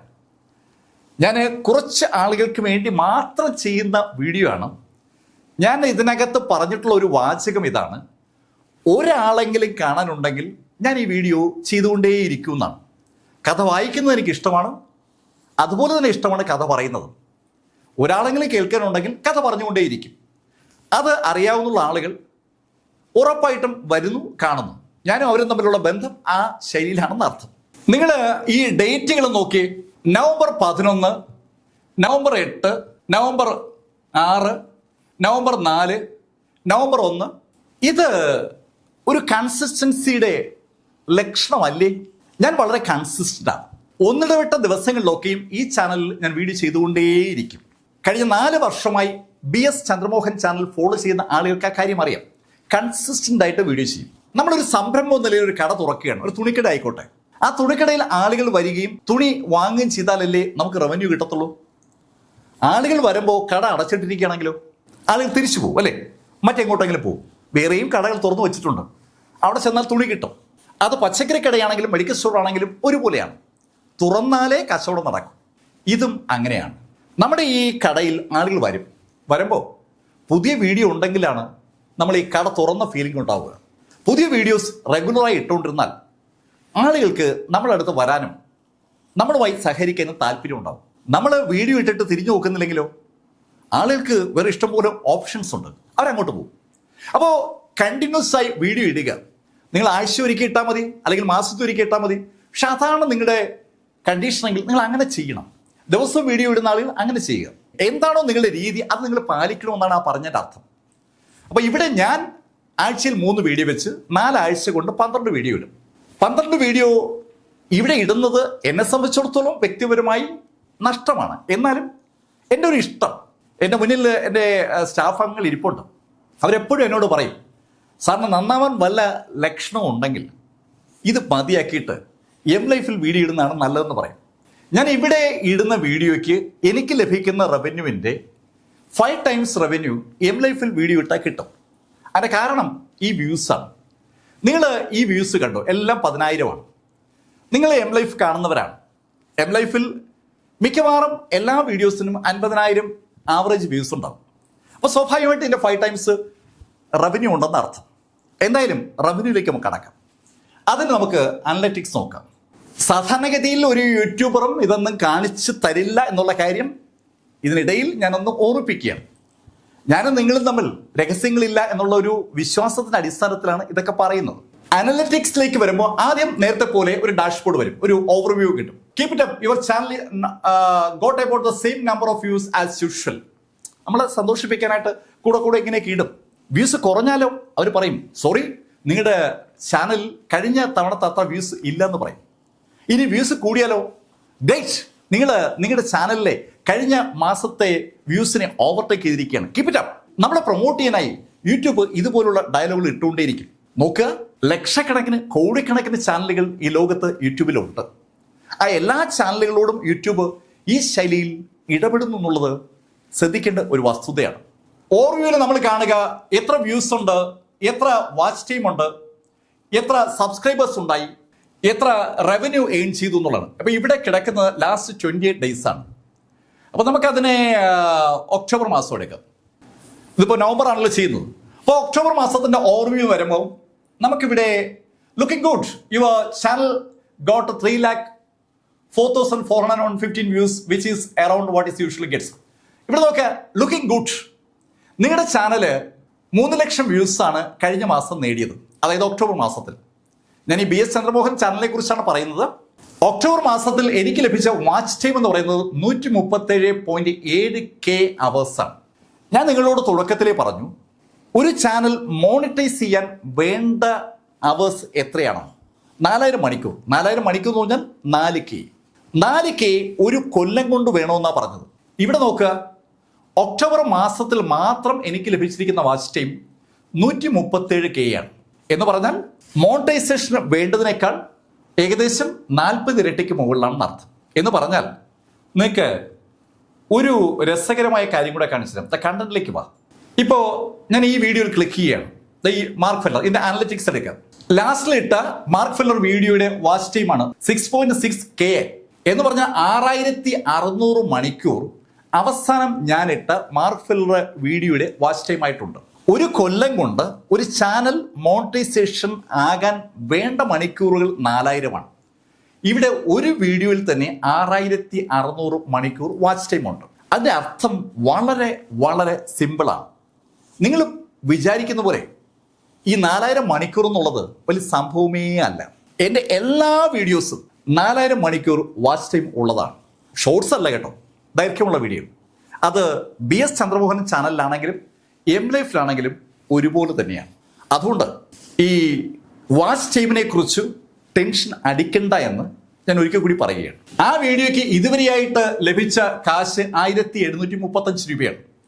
നോക്കുക, ഏകദേശം 6600 മണിക്കൂർ ആളുകൾ കണ്ടിട്ടും എനിക്ക് ലഭിച്ചത് 1735 രൂപയാണ്. കിളക്കാൻ പോയാൽ ഇതിനേക്കാളും പണം കിട്ടുമല്ലോ എന്ന് ആലോചിക്കുന്ന ആളുകൾ ഇവിടെ ഉണ്ടാവാം. ഒരു വീഡിയോ ഒരു ദിവസം രാവിലെ ഞാൻ തുടങ്ങിയാൽ രാത്രി ചിലപ്പോൾ 8 മണി 9 മണിയൊക്കെ ആകുമ്പോഴായിരിക്കും അപ്പാവുന്നത്. ഇത്രയും സമയം പണിയെടുക്കുമ്പോൾ 4 സ്റ്റാഫുകളുണ്ട്. അവർക്കുള്ള ശമ്പളവും ബിൽഡിംഗ് എക്സ്പെൻസ്, ഷൂട്ടിംഗ് എക്സ്പെൻസ് ഒക്കെ ആയിട്ട് അങ്ങനെ കടന്നു പോകുമ്പോൾ നഷ്ടമാണെന്നറിയാം. പക്ഷേ എന്തോ എനിക്കൊരു വട്ടുണ്ടെന്ന് ഇവരൊക്കെ പറയും. ആ വട്ട് ഈ കഥ പറയുക എന്നുള്ളതാണ്. ഈ കഥ പറയുന്നത് കൊണ്ട് എനിക്ക് പ്രത്യേകിച്ച് ഒരു റവന്യൂ ഇല്ലെങ്കിലും കഥ പറയാനുള്ള എൻ്റെ ഒരു ആഗ്രഹം ഉണ്ടല്ലോ, അത് നടത്തി കിട്ടാൻ ഇത് തന്നെ വേണം. മനുഷ്യന്മാർക്ക് പലതരത്തിലുള്ള വട്ടുകൾ വരും. ആ വട്ടിൽ ഒന്നാണ് കഥകൾ വായിക്കുക, ആളുകളോട് പറയുക എന്നുള്ള എൻ്റെ വട്ട്. അങ്ങനെ ചില വട്ടുകൾ ഇല്ലെങ്കിൽ നമുക്ക് ശരിക്കും വട്ടായി പോകും കേട്ടോ. ഈ വീഡിയോ ഇടുമ്പോൾ ഇങ്ങനെ പൊങ്ങി നിൽക്കുന്നത് വീഡിയോ വരുന്നതിൻ്റെ പിറ്റേ ദിവസമാണ്. ഇത് ഈ BS ചന്ദ്രമോഹൻ ചാനലിൻ്റെ മാത്രം പ്രത്യേകതയാണ്. വീഡിയോ ഇടുന്ന ദിവസം മാത്രമേ ഇതിനകത്ത് വ്യൂസ് വരത്തുള്ളൂ. ഇത് അങ്ങനെയുള്ളൊരു ചാനലാണ്. എന്നാൽ ഇതേ സമയത്ത് ഇതേ ചാനലിൽ 1 ലക്ഷം ആളുകൾ റെഗുലറായി കാണുകയാണെങ്കിൽ എനിക്ക് 40,000 രൂപ ടോട്ടൽ വരുമാനം ലഭിക്കുന്നിടത്ത് അത് 4 ലക്ഷമായി മാറും. അത്രയേ ഉള്ളൂ വ്യത്യാസം. ഇത് എൻ്റെ ഒരു അസറ്റാണ്. ഇന്നല്ലെങ്കിൽ നാളെ ആർക്കെങ്കിലുമൊക്കെ ഈ വീഡിയോയിൽ കാണാൻ താല്പര്യം വന്നാൽ കാശ് കിട്ടുമെന്നുള്ള കാര്യത്തിൽ എനിക്കൊരു സംശയമില്ല. നമ്മൾ ജീവിതത്തിൽ ജോലി ചെയ്യുമ്പോഴത്തേക്ക് ചിട്ടിയൊക്കെ കെട്ടിപ്പോവില്ലേ, ഒരു റെക്കറിംഗ് ഡെപ്പോസിറ്റ് പോലെ അതിങ്ങനെ കിടന്ന് വലുതായി പിന്നീട് ഒരുപാട് റവന്യൂ നേടിത്തരുമല്ലോ. അതേ ശൈലിയിലാണ് ഈ വീഡിയോസ്. ഇതൊക്കെ ഭാവിയിൽ ആളുകൾ കണ്ടാലും പൈസ കിട്ടും. അതെ, അതാണ് ഞാൻ പറയുന്ന പോയിന്റ്. വീഡിയോ എന്നും നമുക്ക് പണം നേടിത്തരും. എന്നൊക്കെ ആളുകൾ കാണുന്നു അപ്പോഴൊക്കെ പരസ്യം പ്ലേ ചെയ്യും. പരസ്യം പ്ലേ ചെയ്യുമ്പോൾ യൂട്യൂബിന് പണം കിട്ടിയാൽ യൂട്യൂബ് ആ നിമിഷം നമുക്കൂടി പണം മാറ്റിവെക്കും. അതുകൊണ്ട് ഇതൊരു ദീർഘകാല ഇൻവെസ്റ്റ്മെൻ്റ് ആയിട്ടാണ് കാണാൻ. നിങ്ങൾ ചാനൽ ചെയ്യുമ്പോഴും ചാനൽ വീഡിയോ ചെയ്യുമ്പോഴും നിങ്ങൾ നടത്തുന്നത് യഥാർത്ഥത്തിൽ ദീർഘകാല ഇൻവെസ്റ്റ്മെൻ്റ് ആണ്. അക്കാര്യം മറന്നു പോകരുത്. പെട്ടെന്ന് വരുമാനം കിട്ടുന്നില്ലെന്ന് കരുതി ഒരു കാരണവശാലും വിഷമിക്കരുത്. പണം നിങ്ങളെ തേടി വന്നുകൊണ്ടേയിരിക്കും. ഇപ്പോൾ ഒക്ടോബർ മാസത്തിൽ ഇതൊക്കെയാണ്. ആകെ 46,000 രൂപയാണ്. 12 വീഡിയോ ഇടപെടുന്ന 46,000 രൂപ കിട്ടുന്നത്. നമ്മൾ ഡിവൈഡ് ചെയ്ത് നോക്കിയാൽ 3,000 ചില്ലാനം രൂപ ആവറേജ് വീഡിയോയ്ക്ക് ഉണ്ടെന്ന് മനസ്സിലാവും അല്ലേ. നമുക്ക് അവിടേക്ക് വരാം. അനലറ്റിക്സ് പേജിലെ റവന്യൂ പേജ് എടുത്താൽ ഓരോ മാസവും നമുക്ക് ലഭിക്കുന്ന റവന്യൂ ഇവിടെ കൃത്യമായി കാണാം. ജൂണിൽ എത്ര ലഭിച്ചു, ജൂലൈയിൽ എത്ര ലഭിച്ചു, ആഗസ്റ്റിൽ ഇങ്ങനെയൊക്കെ കാണാം. ഏതൊരാൾക്കും അവരുടെ ചാനലിൽ പണം ലഭിക്കുന്ന കാര്യങ്ങൾ കറക്റ്റായിട്ട് കാണാൻ പറ്റും. ഈ ശൈലിയിൽ നിങ്ങൾ മറ്റേതെങ്കിലും യൂട്യൂബർ കാണിച്ചു തരുമോ എന്ന് ചോദിച്ചാൽ എനിക്കറിയില്ല. പക്ഷെ ഞാനിത് നിങ്ങൾ കാണണമെന്ന ഉദ്ദേശത്തിൽ കാണിക്കുക തന്നെയാണ്. ഇങ്ങനെയൊക്കെയാണ് സംഭവിക്കുന്നത്. എന്തുകൊണ്ട് ഇവിടെ ഈ പണം വന്നു? നിങ്ങൾ കാരണം. നിങ്ങൾ വീഡിയോ കാണുന്നത് കൊണ്ട് യൂട്യൂബ് പരസ്യം നിങ്ങൾക്ക് നൽകുന്നു. നിങ്ങൾ ആ പരസ്യം കൂടി കണ്ടതുകൊണ്ടാണ് യൂട്യൂബിന് പൈസ കിട്ടിയത്. യൂട്യൂബിന് പൈസ കിട്ടിയതുകൊണ്ടാണ് യൂട്യൂബ് എനിക്ക് നൽകിയത്. അപ്പം ഞാനും നിങ്ങളും യൂട്യൂബും ഒക്കെ ഒരു സിസ്റ്റത്തിൻ്റെ പാർട്ടാണ്. ഈ വശത്തേക്ക് വരുമ്പോൾ നമ്മളുടെ ഈ ഒക്ടോബർ മാസത്തിൽ കൂടുതൽ പണം കിട്ടിയ വീഡിയോസ് ഏതൊക്കെയാണെന്ന് ഇവിടെ കാണിക്കും. മാർക്ക് ഫെൽഡർ എല്ലാം ഒരുപോലെ ഇരിക്കും. അപ്പോൾ നോക്കുക, ഒരെണ്ണം 3,000 ഈ 2,000 ഇങ്ങനെയൊക്കെ കാണാം. ആവറേജ് 2,000 രൂപയൊക്കെയാണ് എനിക്ക് കിട്ടുന്നത്. നമുക്ക് വേണമെങ്കിൽ അതിൻ്റെ ലൈഫ് ടൈം നോക്കാം. ഈ ചാനലിൽ ഏറ്റവും കൂടുതൽ വരുമാനം എനിക്ക് നേടിത്തന്നിരിക്കുന്ന വീഡിയോ യഥാർത്ഥത്തിൽ ഞാൻ എം ലൈഫിന് വേണ്ടി ചെയ്യാൻ ഉദ്ദേശിച്ചിരുന്ന വീഡിയോ ആണ്. എം ലൈഫിന് വേണ്ടി ആ വീഡിയോ ഞാൻ ചെയ്തതുമാണ്. അപ്പോഴാണ് എം ലൈഫ് ചാനൽ ഇടയ്ക്ക് ഹാക്ക് ചെയ്യപ്പെട്ടത്.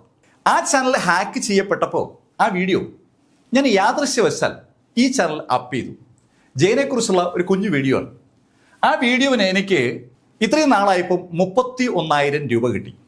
ആ വീഡിയോയിൽ നമുക്കൊന്ന് ക്ലിക്ക് ചെയ്യാം. ഇതുവരെയായിട്ട് 1 മില്യൺ വ്യൂസായി. ആ വീഡിയോയുടെ ദൈർഘ്യം 18.31 മിനിറ്റാണ്. 18 മിനിറ്റ് മാത്രം ഉള്ള ആ വീഡിയോ 1 മില്യൺ വ്യൂസാണ് ഈ ചാനലിൽ കൊണ്ടുവന്നത്. അതിൻ്റെ വാച്ച് ടൈം 107 മണിക്കൂറാണ്.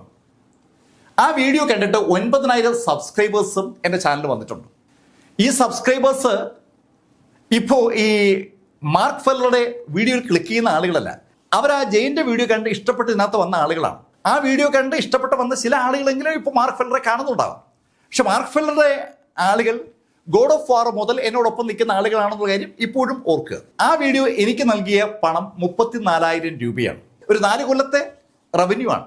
2020 നവംബർ മാസത്തിലാണ് ഞാൻ ഈ വീഡിയോ അപ്പ് ചെയ്തിരിക്കുന്നത്. ഇത് 2024 നവംബറാണ്. 4 കൊല്ലമായി. ശ്രദ്ധിക്കേണ്ട കാര്യം എന്താണെന്ന് വെച്ചാൽ ഇപ്പോഴും ആ വീഡിയോ എനിക്ക് റവന്യൂ നേടിത്തരുന്നു എന്നുള്ളതാണ്. അതെ, അതാണ് അതിൻ്റെ രീതി. നമ്മൾ എപ്പോഴോ ചെയ്തൊരു വീഡിയോ അതിന് ഇപ്പോഴും വ്യൂസ് ഉണ്ടെങ്കിൽ ഇപ്പോഴും നമുക്ക് റവന്യൂ കിട്ടും. 18 മിനിറ്റിൻ്റെ ഒരു വീഡിയോ 2020 നവംബർ മാസത്തിൽ ഞാൻ അപ്പ് ചെയ്തു. വളരെ കുറച്ച് മാത്രം സബ്സ്ക്രൈബേഴ്സ് ഉള്ള ചാനൽ. അന്ന് ഇത്രയും സബ്സ്ക്രൈബേഴ്സും ഇല്ല. ഇപ്പോഴാണ് അതിനകത്ത് 48,000-ഓളം സബ്സ്ക്രൈബേഴ്സ് ഉള്ളത്. ആ കുറച്ച് സബ്സ്ക്രൈബേഴ്സ് മാത്രമല്ല ആ വീഡിയോ കണ്ടതെന്നാണ് ആ പറയുന്നതിൻ്റെ അർത്ഥം.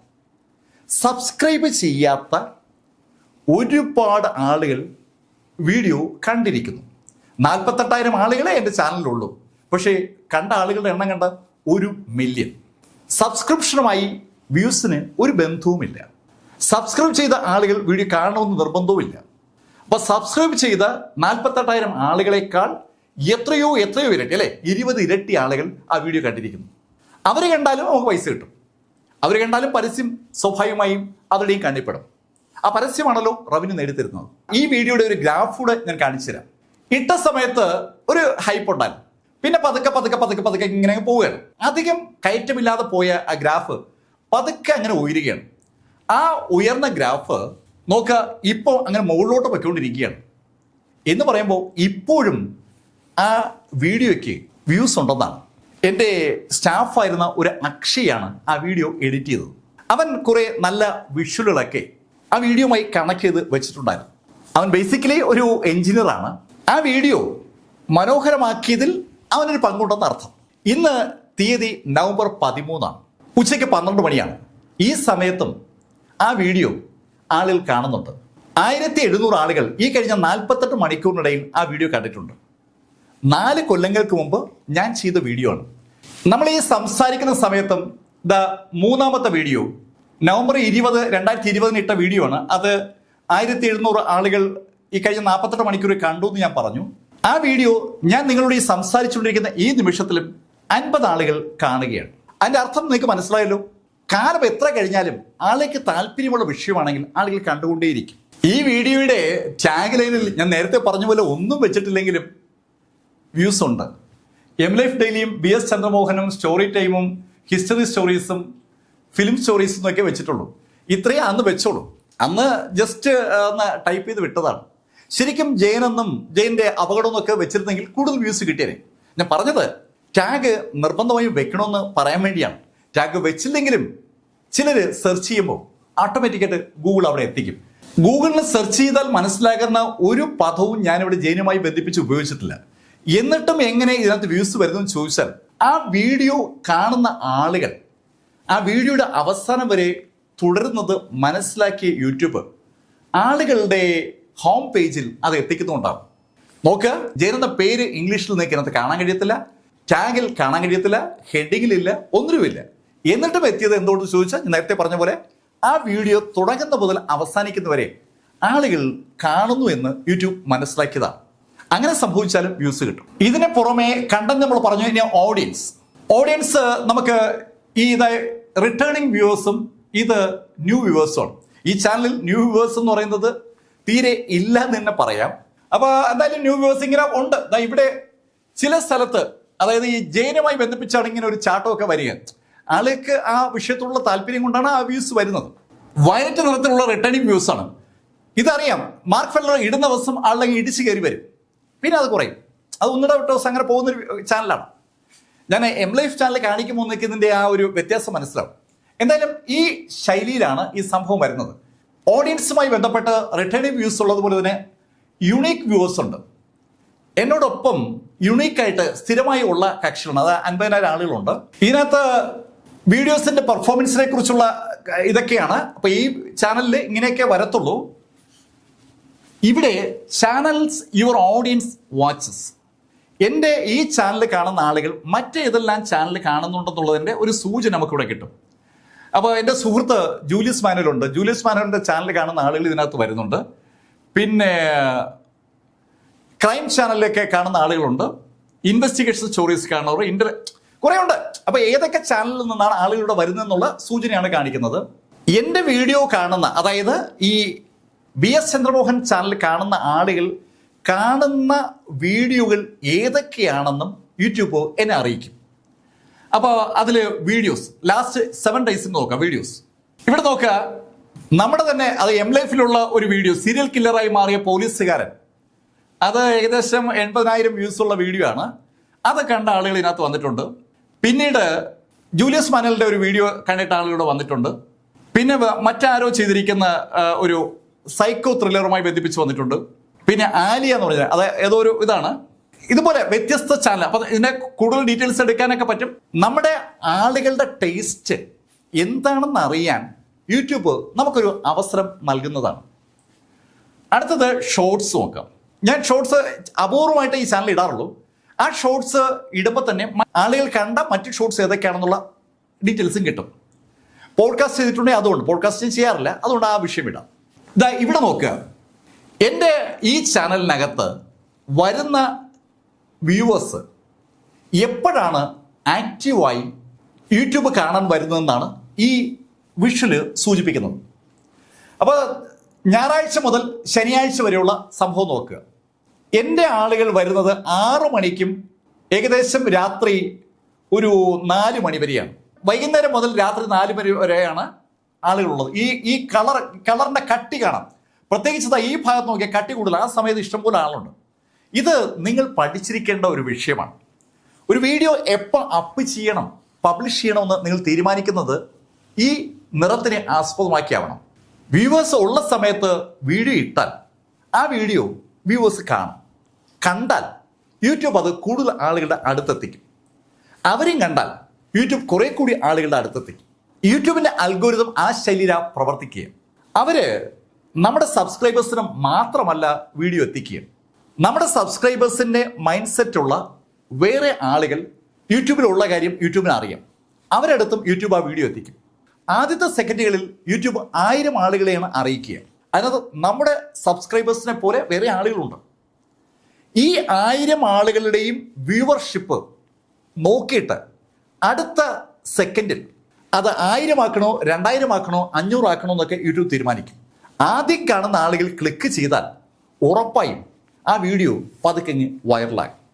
മിനിമം 10% ആളുകളെങ്കിലും കണ്ടാൽ, അതായത് 1000 പേർക്ക് നോട്ടിഫിക്കേഷൻ കിട്ടിയപ്പോൾ അത് 100 പേരെങ്കിലും ക്ലിക്ക് ചെയ്താൽ അതൊരു വാച്ച് ചെയ്യാൻ പറ്റുന്ന വീഡിയോ ആണെന്ന് യൂട്യൂബ് അങ്ങ് തീരുമാനിക്കും. 1000 പേർക്ക് അയച്ചപ്പോൾ 10 പേരെ കണ്ടുള്ളെങ്കിൽ യൂട്യൂബ് റെക്കമെൻഡ് ചെയ്യുന്നത് അങ്ങ് കുറയ്ക്കും.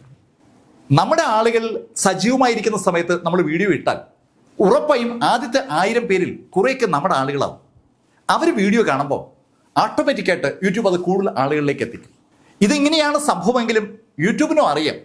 നമ്മുടെ റെഗുലർ കക്ഷികൾ ഇല്ലാത്ത സമയത്താണ് വീഡിയോ ഇട്ടെങ്കിൽ യൂട്യൂബ് നമ്മളോട് പറയും, സുഹൃത്തെ നിങ്ങളുടെ ആളുകളൊക്കെ ഇപ്പോൾ സജീവമല്ല, അതുകൊണ്ടാണ് നിങ്ങളുടെ വ്യൂ കുറഞ്ഞത്, ശ്രദ്ധിക്കണേ എന്ന് ഒരു ഇൻഫർമേഷൻ നൽകും. നമ്മൾ ഇതുവരെ കണ്ടത് BS ചന്ദ്രമോഹൻ ചാനലാണല്ലോ. നമുക്ക് നമ്മുടെ പ്രധാന ചാനൽ ഒന്ന് നോക്കാം, M Life Daily. അപ്പോൾ M Life Dailyയിൽ ഞാൻ ഈ സംസാരിക്കുന്ന സമയത്ത് ഇതുപോലെയാണ് വ്യൂസ്. ഇപ്പോൾ സംസാരിച്ചുകൊണ്ടിരിക്കുമ്പോൾ ഇത്രയും ആളുകൾ 7700 ചില ആളുകൾ ഈ ചാനൽ കണ്ടുകൊണ്ടിരിക്കുകയാണ്. ഓരോ മിനിറ്റിലും എത്ര ആളുകൾ കാണുന്നുണ്ടെന്നൊക്കെ നമുക്ക് കൃത്യമായിട്ട് അറിയാം. ഈ ചാനൽ കഴിഞ്ഞ 48 മണിക്കൂർ കൊണ്ട് എത്ര വ്യൂസ് ഒന്നാണ് ഈ മോളിൽ കാണിക്കുന്നത്. 4 ലക്ഷത്തോളം വ്യൂസ് കഴിഞ്ഞ 48 മണിക്കൂറിനകത്തുണ്ട്. അപ്പോൾ മറ്റേ ചാനൽ ഇതും തമ്മിലുള്ള വ്യത്യാസം നോക്കുമ്പോൾ 10 ടൈംസ് ആണെന്ന് അറിയാം. അപ്പോൾ ഈ ചാനലിൽ ഞാൻ വീഡിയോ ചെയ്താൽ എനിക്ക് പൈസ കിട്ടും എന്നുള്ള കാര്യത്തിൽ നിങ്ങൾക്ക് ഒരു സംശയമൊന്നും വേണ്ട. പക്ഷേ എന്തുകൊണ്ട് മറ്റേ ചാനലിൽ ഞാൻ വീഡിയോ ചെയ്യുന്നു എന്നുള്ളതിൻ്റെ ഉത്തരം ഞാൻ നേരത്തെ പറഞ്ഞു. എനിക്ക് ലേശം വട്ടുണ്ടെന്ന് ഞാൻ ഒരിക്കൽ കൂടി സൂചിപ്പിച്ചാണ്. ഇവിടെ നോക്ക്, ഇപ്പോൾ കഴിഞ്ഞ 48 മണിക്കൂറിൽ എത്ര വ്യൂസ് വന്നൊക്കെ ഇവിടെ കാണിക്കും. 35,000, 32,000, 27,000, 25,000 ഇങ്ങനെ ഓരോ വീഡിയോസിന്റെ കാണാം. ഇതിങ്ങനെ വന്നുകൊണ്ടിരിക്കുമ്പോൾ തന്നെ മറുഭാഗത്ത് നമുക്ക് ഈ അവറിൽ, ഈ സംസാരിക്കുന്ന അവറിൽ ഓരോ വീഡിയോയും എത്ര ആളുകൾ കാണുന്നുള്ളതിന്റെ ഇതിനുണ്ട്.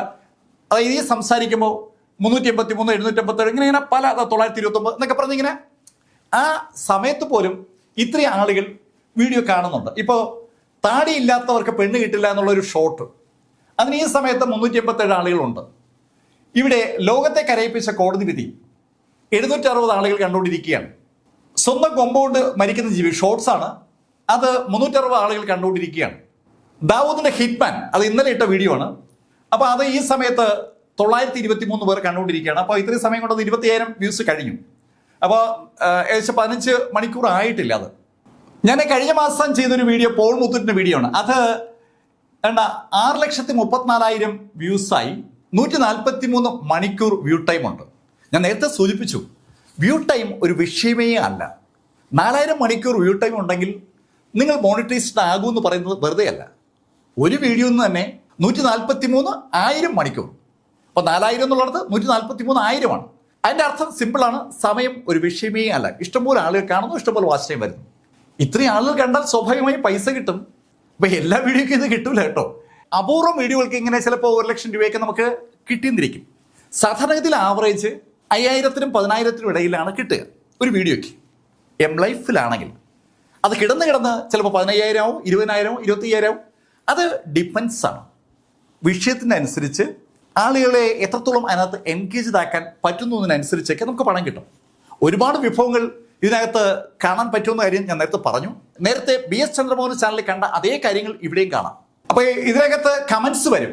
ഇപ്പോൾ കമന്റ്സിനെ കമ്മ്യൂണിറ്റി എന്ന ടാബിലാണ് വരുന്നത്. താടിയില്ലാത്തവർക്ക് പെണ്ണ് കിട്ടില്ല എന്നുള്ള എൻ്റെ ഷോർട്സിന് ഒരാളിട്ട കമന്റാണ്, സാറിന് ഒട്ടും അസൂയയില്ലാത്തതുകൊണ്ട് കുഴപ്പമില്ല.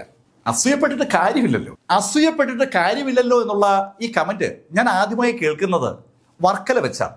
അവിടെ ഒരു ലേഡീസ് ഐറ്റംസ് ഒക്കെ വിൽക്കുന്ന ഒരു കടയിലേക്ക് ഞാൻ കയറപ്പോൾ അതിനകത്ത് ഒന്നിരുടെ പെണ്ണുങ്ങളുണ്ട്. ഒന്നിരുടെ സാധനം വാങ്ങാനായിട്ട് തന്നെയാണ് ഞാൻ കയറുന്നത്.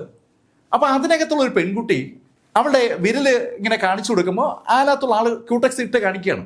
അപ്പോൾ എല്ലാ വിരലിലും ഓരോ ക്യൂടെക്സ് ഇടുകയാണ്. ഇതിനിടയിൽ കൂടെയുള്ള ഒരു പെൺകുട്ടി അവിടെ ഇരുന്ന ഒരു സ്ട്രിപ്പ് പൊട്ട് പതുക്കെ കയ്യിലെടുക്കുന്നതും തിരിയുന്നതും അവളുടെ ബ്ലൗസിനകത്തേക്ക് ഇടുന്നത് ഞാൻ കണ്ടു. അവൾ ബ്ലൗസിനകത്തേക്ക് ഇടുന്നത് എൻ്റെ മുഖത്ത് നോക്കിക്കൊണ്ടാണ്. ഞാൻ അറിയാതെ അവളോട് ചോദിച്ചു, ഇതെന്താ? അപ്പോൾ അവൾ പറഞ്ഞ ഡയലോഗാണ്, അസൂയപ്പെട്ടിട്ട് കാര്യമില്ല. കാലങ്ങൾക്ക് ശേഷം അത് ഓർമ്മ വന്നത് ഇപ്പോൾ ഈ ഡയലോഗ് കണ്ടപ്പോഴാണ്. പലതരം കമന്റുകളുണ്ട്. ഈ താടി ഹിന്ദി നടന്മാർക്ക് ഇല്ലല്ലോ എന്നൊക്കെയുള്ള കമന്റ് ഉണ്ട്. നിങ്ങൾ മലയാളികളാണെങ്കിൽ കല്യാണം കഴിക്കേണ്ടി വരുന്നത് ഇവിടെ വെച്ചാണെങ്കിൽ താടി ചിലപ്പോൾ മസ്റ്റ് ആണെന്നേ ഞാൻ സൂചിപ്പിച്ചോളൂ. എന്നാലും പലതരത്തിലുള്ള കമന്റ് വരും. ഈ കമന്റുകൾ നമുക്ക് കൺട്രോൾ ചെയ്യാനുള്ള സംവിധാനമുണ്ട്. ഏതൊക്കെ ടൈപ്പ് വേർഡ്സ് നമ്മുടെ ചാനലിൽ വരാൻ പാടില്ല എന്ന് നമുക്ക് നേരത്തെ തന്നെ തീരുമാനിച്ച് ആ കാര്യം ടൈപ്പ് ചെയ്ത് വെക്കാം. അത്തരം കമന്റുകൾ വന്നാൽ ഹെൽഡ് ചെയ്യാനുള്ള ഓപ്ഷൻ വന്നേക്കും. നിങ്ങൾ ഇതുവരെ തെറിയൊന്നും കേട്ടിട്ടില്ലെങ്കിൽ ഒരു യൂട്യൂബ് ചാനൽ തുടങ്ങണം. ഏതെങ്കിലും ഒരു വീഡിയോ ചെയ്യുക. നിങ്ങൾ കേട്ടിട്ടും കണ്ടിട്ടും ഇല്ലാത്ത തെറികളുടെ ഒരു കൂമ്പാരം ചിലപ്പോൾ നിങ്ങളുടെ ആ ചാനലിൽ വരും. ഹെൽഡ് ചെയ്തിരിക്കുകയായിരിക്കും യൂട്യൂബിൽ അറിയാം മലയാളികളാണ് കമന്റ് ചെയ്യണം. അത് പബ്ലിഷ് ചെയ്യണമെങ്കിൽ നിങ്ങൾ പബ്ലിഷ് ചെയ്യാം, ഡിലീറ്റ് ചെയ്യണമെങ്കിൽ ഡിലീറ്റ് ചെയ്യാം. ഞാൻ പാലിക്കുന്ന ഒരു സംഭവമുണ്ട്.